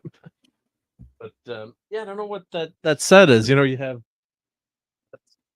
this set here. Let's see. It's Star Trek II Wrath of Khan. What set is it? Skybox. Does it say? I don't know if it's a whole Wrath of Khan set. I gotta figure it out. But I hope I have the whole box somewhere. But I might have just grabbed that card out to get Laura to sign it or to just have it out. But sup, Das Wolfen? It's a newer Hail Das Wolfen. I think it's a newer set. Yep. Nice. Let me goggle that, and then I think we'll head on out of here. Das Wolfen. What's up, Das? Das Wolfen. What's up with your bad self, sir? Did you say cheesecake? Cheesecake? Who said that? What are you looking for? That Star Trek set, yep. Trading card set, yep.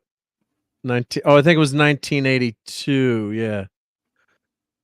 I think that was it? Was it 1982? Well, those are the ones I have on cut. I think. Yeah, there's a playing card set.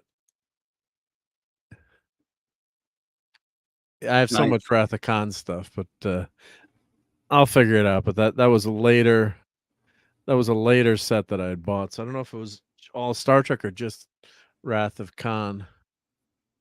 Let's see here. Amelia Clark's scroll piss. Look at that name. Oh shit! Oh. I'm sorry. Hell. They were both excess. I like that name, Amelia. Oh, Jesus Christ. Oh, that was such a bad. Sucker Invasion. Sucker Invasion was terrible. so bad. I never finished watching it. Actually. Oh, I wish I hadn't. Yeah. Oh, shitty crap.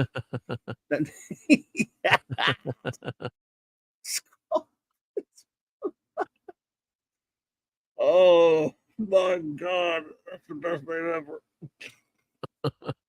Shit. Oh God. I do have some of these photo cards. I'm trying to see which one. When I do find the rest of the set, I'll show everyone. But yeah, Star Trek trading cards in the 70s from the TV show. So that, that would be great to have. I have some of those, Yeah, some of the original set, one or two. I think I still have. And then some of those ones they did like a reunion, a bunch of for in the 90s, the original series. I got a bunch of that one.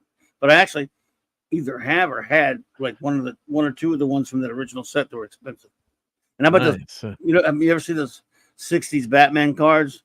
Not in the TV show, but they're like painted. Okay, that's pretty cool. Nice. Yeah. Oh, this is the set that's from. That's Skybox Wrath of Khan set. So somewhere I have this the whole set. Yeah, I have complete collector's card set. So somewhere I have that hot. Well, they would sell it. You just buy you could get all the cards in one pack. You didn't have to buy like a million sets of cards and eat lots of chewing gum. You just buy the whole. Do you have the playing cards? I have Wrath of Khan playing cards too. Yep. Now, does it say Star Trek 2 The Wrath of Khan or Star Trek The Wrath of Khan? I actually had a set. It just said Star Trek The Wrath of Khan.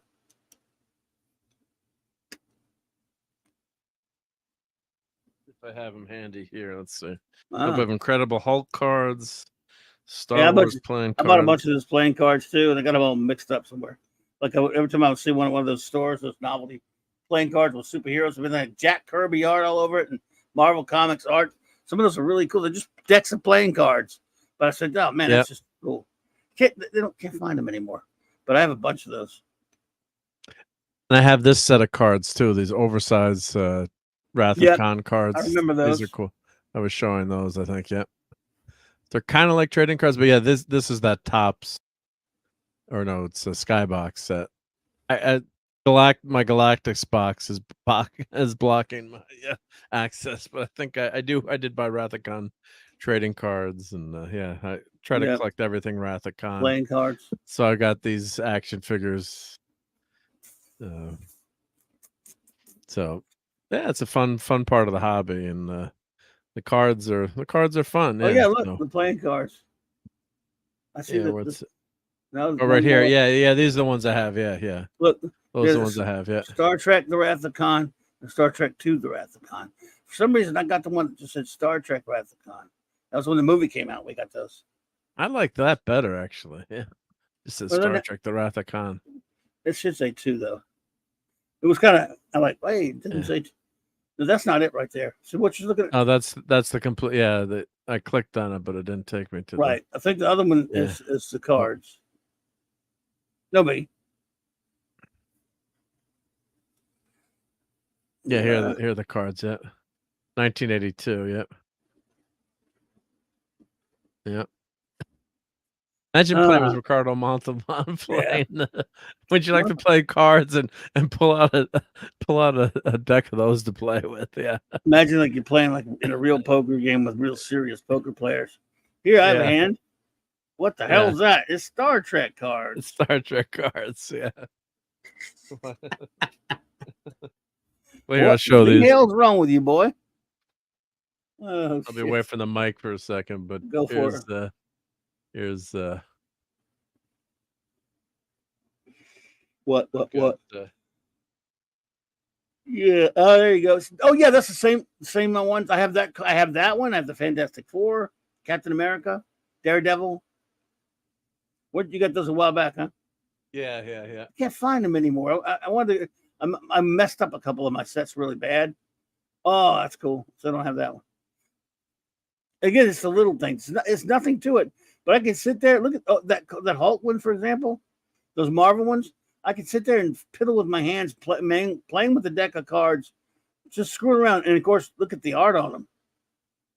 All of it's great art from Bronze Age Marvel. That's a Bronze Age Marvel thing. Oh, you haven't opened it up yet. Never mind. But yeah, it's all cool stuff. Well, I ruin the value if I open it, right? No, just kidding. Oh yeah, it's very valuable. Very valuable. I know. I just never played with them, so I should open them up. But I would go to work on my shifts when I was working at one of those posts, and I would bring some cards just to fiddle around with. And my Captain America ones are great, and the Hulk ones are great. But Daredevil, Fantastic Four, I think those are the only ones I got. Yeah, pretty cool. There were some DC ones, but it was by a different company. They didn't look as good. Yeah, but they're fun because they're cheap. They're cheap. Yes, cheap, right? And as a kid, trying to collect them all, that was part of the chase. That was part of the fun, right? Trying to get all those cards. I remember, I was just showing the Star Wars cards. So when I got every red card, I was like, I couldn't believe it. Like I had the complete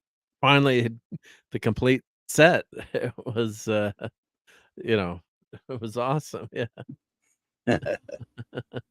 Freak yeah. Oh, it was Would you like to play a game? Narrated by Scarlett Johansson.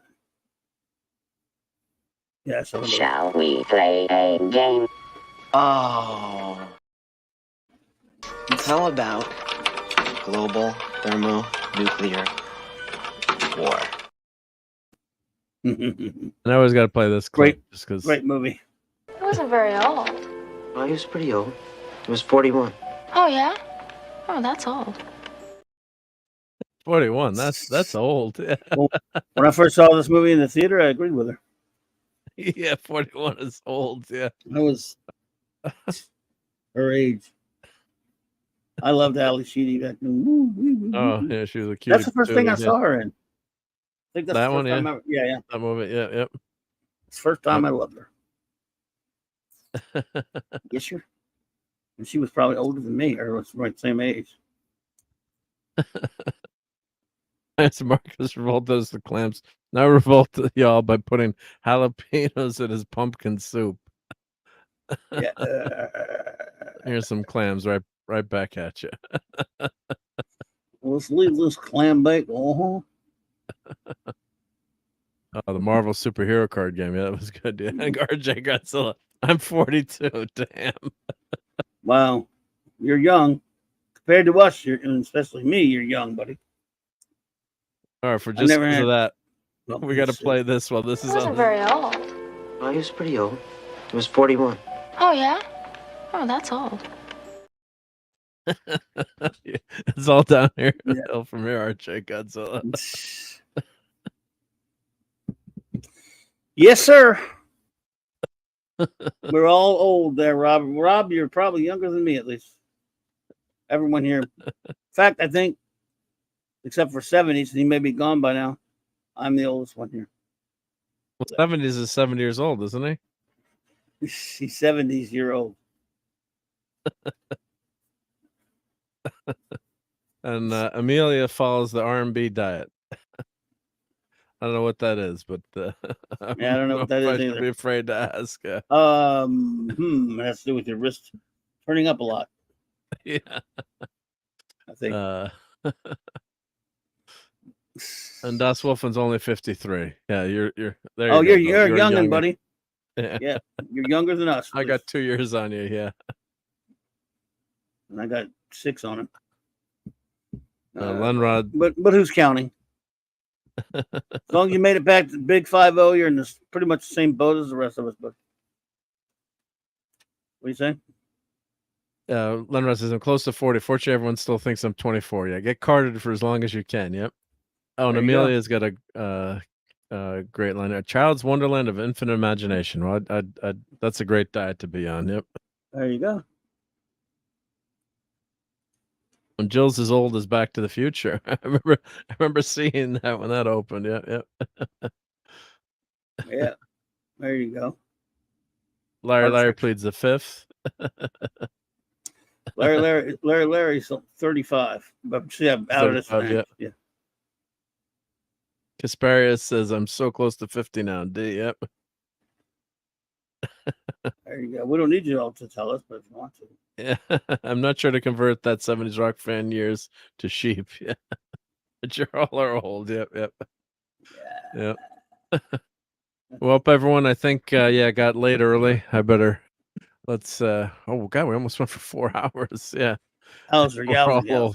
Yeah, well, I really appreciate the Mead raid. That was awesome. So, thank you, Mead raid. Thank you, Mead raid. 6. Hey, 6. 6 is back. Yes, we're still alive. Yes, we're alive. Alive. Sorry. That's all right. No, that was good. Yeah. Everyone's, if you haven't, vote on our poll. So the joke was about the cookbook, but would you buy a shellfish cookbook? Because I was at the shellfish. They were handing out this cookbook. So go ahead and tally it up. See what happens. Yeah. So here's so this was the joke. I was going to give away a shellfish cookbook. You and your shellfish. Yeah, me and my shellfish. Yeah, we're in the Northeast here, so we're in New England, but they have great stuff like this clam pie here. So if anyone wants to write down that recipe. There you go. So that's a running joke on my channel. Is the shellfish clam. Because one night I, for people who haven't heard, most of you probably know, but I made a joke. I said how much I love clam pizza because in the Northeast here, New Haven pizza is amazing, and that's one of their famous pies is their clam pizza pie, and everyone was totally revolted. Of course, I guess if you're, not near the coast or didn't grow up eating anything like that, so yeah, so. But here we go. So here's the poll. So would you buy a shellfish cookbook? 18% said yes. That's pretty good representation. But 49% say no. And 30%, 2% say only if it's free. So, well, we do probably have almost 20% of the people would buy it. So here we go. Das Wolfen just threw up in my mouth a little. Sorry, Das Wolfen. Exactly, 6. This can't eat him and his damn clam pizza. Everyone's gonna leave now. Yeah. Oh. Yeah. All righty. There we go. Yeah. So I don't think shellfish is rid of rural Wisconsin. Yeah. Yeah, Lisa, that clam and zucchini. Lisa's a gardener, so yeah, that's that's funny. Yeah. All right. So since I did that to everyone. Oh my God. Yeah, and then we'll get out of here. This evening, I shall go for the squid platter. Ew. With extra tentacles, please. 1 squid platter, extra tentacles. Yeah.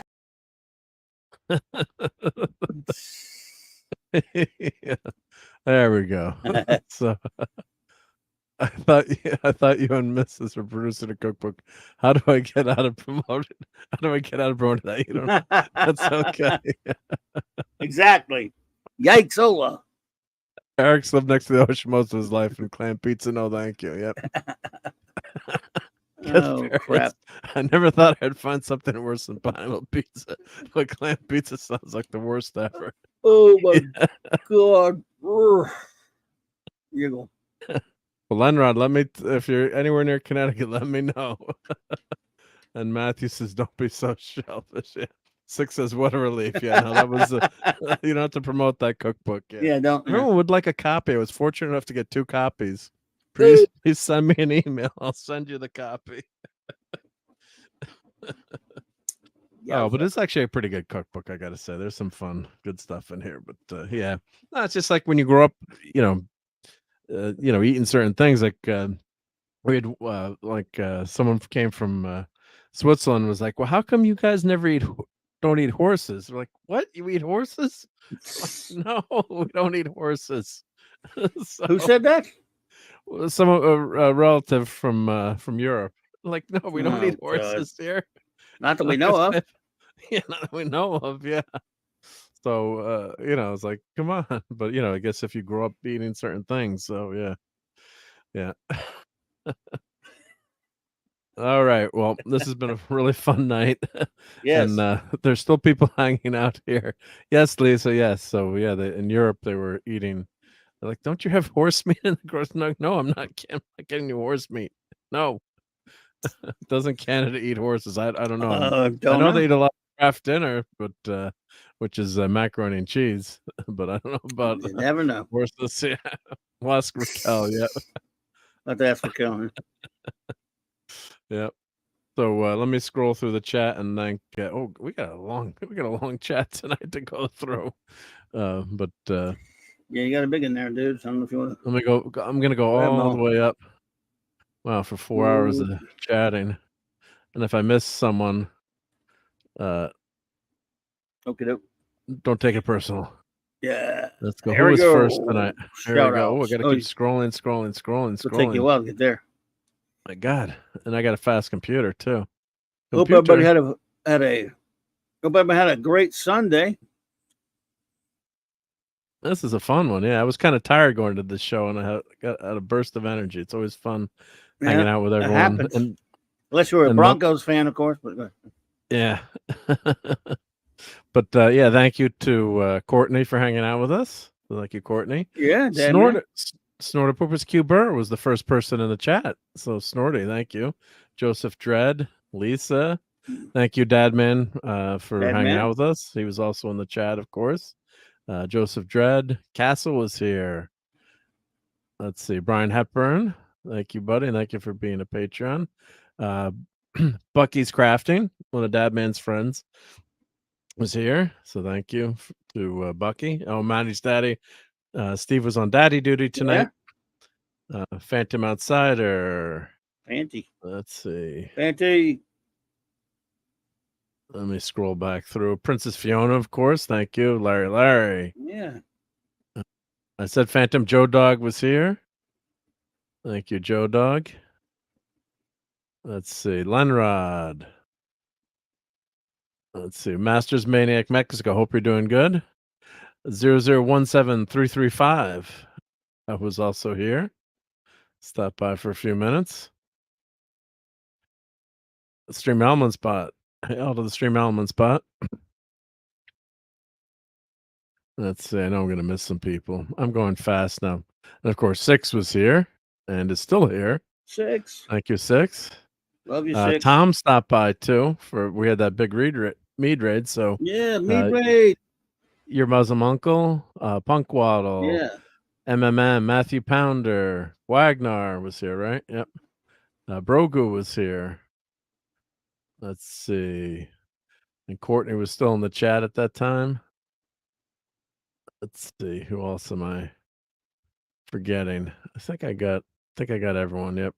Oh, the Jets lost today. If you're a Jets fan again, yeah, Jets. Sorry, Jets. Yeah, did not.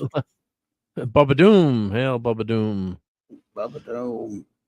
Mob 19001 RRTNZ. Thank you for hanging out with us tonight.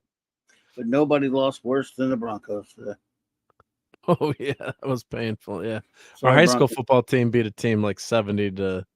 It was a big controversy, but that was, like you said, that was a lot of special teams touchdowns. Like they fumbled a few times on punt returns, and the guys are like, you can't tell the kid not to score. It's like they had like 3 touchdowns. They just ran into the end zone. Yep. Right. Low Spec Linux Slack Top. Thank you for hanging with us. Let's see here. Of course, the ever awesome, amazing Rancher K has been with us. Thank you, RK. Oh, Taylor Swift, greater than Disney Star Wars, was here. Antiderivative Jill. Can't forget Jill. And I said Wagner. Don Ranger Power. Wade was here from Real Wade Nation Gaming Clips. Lenrod. Let's see. Lemon Pie. Hail to lemon pie. Das Wolf, when you were hoping to blow those bears out, huh? Rod Thunderheart. Hail to Rod Thunderheart. Rod, buddy. Yeah, that was a painful game. So there were a lot of painful games to watch tonight. Wayne Grove was here. E. Clay Thomason. I've been burgled. Oh, GF wasn't here tonight. I hope he's okay. Mm-hmm. Yep. RobAltis, that 70s rock fan. Let's see. Good night, Jill. Good night, Joe. Claude Sallin was here. RJ Godzilla 81. And Claude Sallin was here. Claude. I think I'm getting to the bottom of the list here. I think I got it. Hungry Boy, of course. Old School Law was here. It says I did prep. Old School Lou. I did prep. Let's see. More Stream Element spot.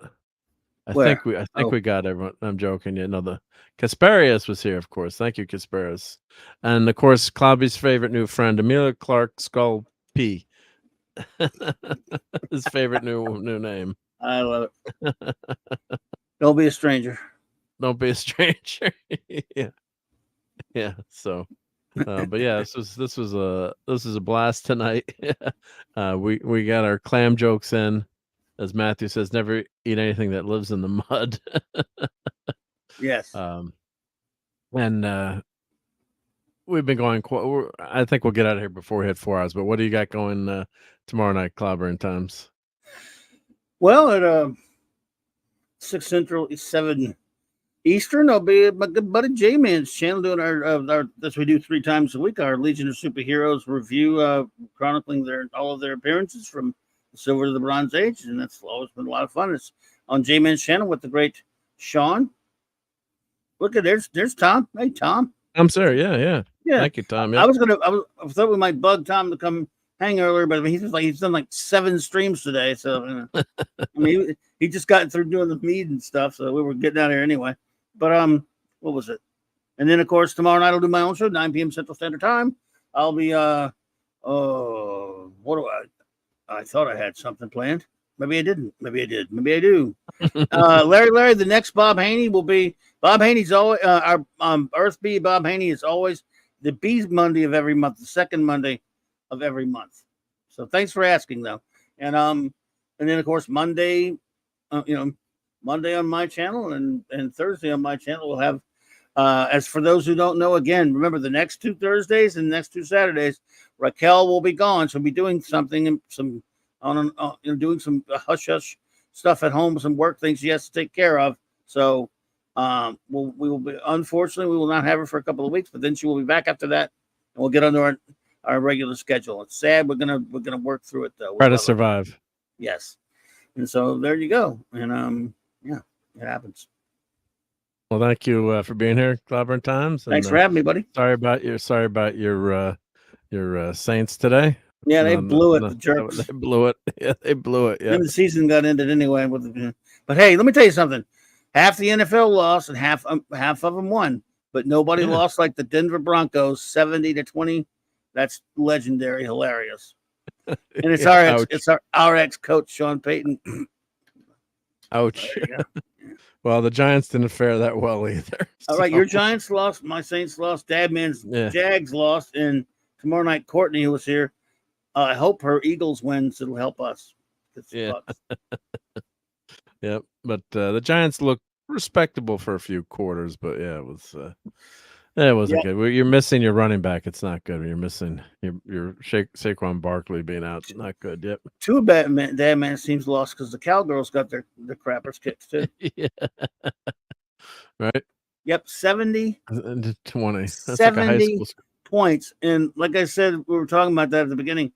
I thought when I first heard that, I'm like, glad to be a bunch of defensive touchdowns, fluky interceptions, and kick returns. No, they were all on offense. 10 touchdowns on offense. And unfortunately, I had the one of the running backs on my fantasy bench. Not that anyone cares about my fantasy football team. That's a shame. It's like when you have 50 points sitting on your bench. Of course, the young kid is a rookie. it's his third game, I guess. So he's not going to start him. You But could not have known. No, you couldn't know. But joking with my son, I'm like, "You're fired. You didn't start Archetta." The other quarterback had the other running back had a monster game too. So they both had monster games. Yeah, that's outrageous. That's embarrassing. That guys, they should not be. They should not be allowed to collect their paychecks this week, man. I was like, yeah. Ouch. Yep. And to put a little more context on it, that hadn't happened since 1966. That many points scored. Yeah. Oh. Ouch. That's just brutal.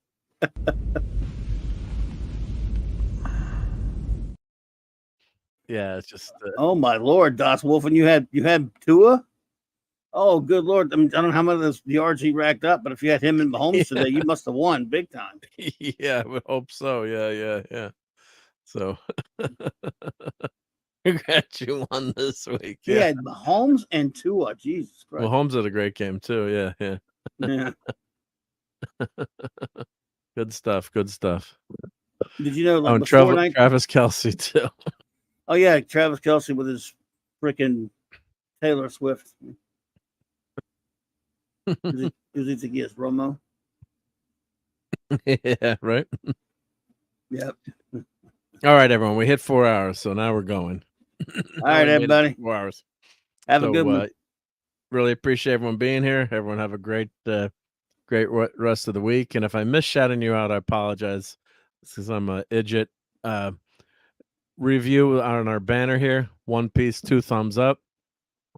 Yes. Cloudburn Times and I. Yep, go watch that. One Piece. Ahsoka. If you need to go fall asleep, go watch that. Yep. Some of the episodes got better, but the last one. Watch Stargirl. Cloudburn Times. You have to watch Stargirl and Ragnarok. I'm done with the first season of Ragnarok on Netflix. It's been pretty darn good so far. So check that out. Ragnarok. So it's subtitled, but watch on the subtitles. Don't watch it. Understood. Go watch that. Yep. All right, everyone. So have a great week. Always appreciate everyone being here. And night, everybody. Catch you on the next one. Fun storming the castle. It's 106 miles to Chicago. We got a full tank of gas, half a pack of cigarettes. It's dark, and we're wearing sunglasses. Hit it.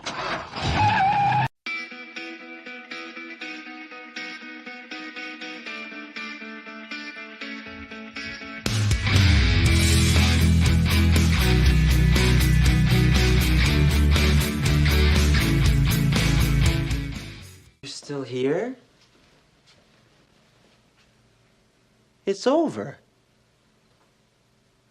Go home.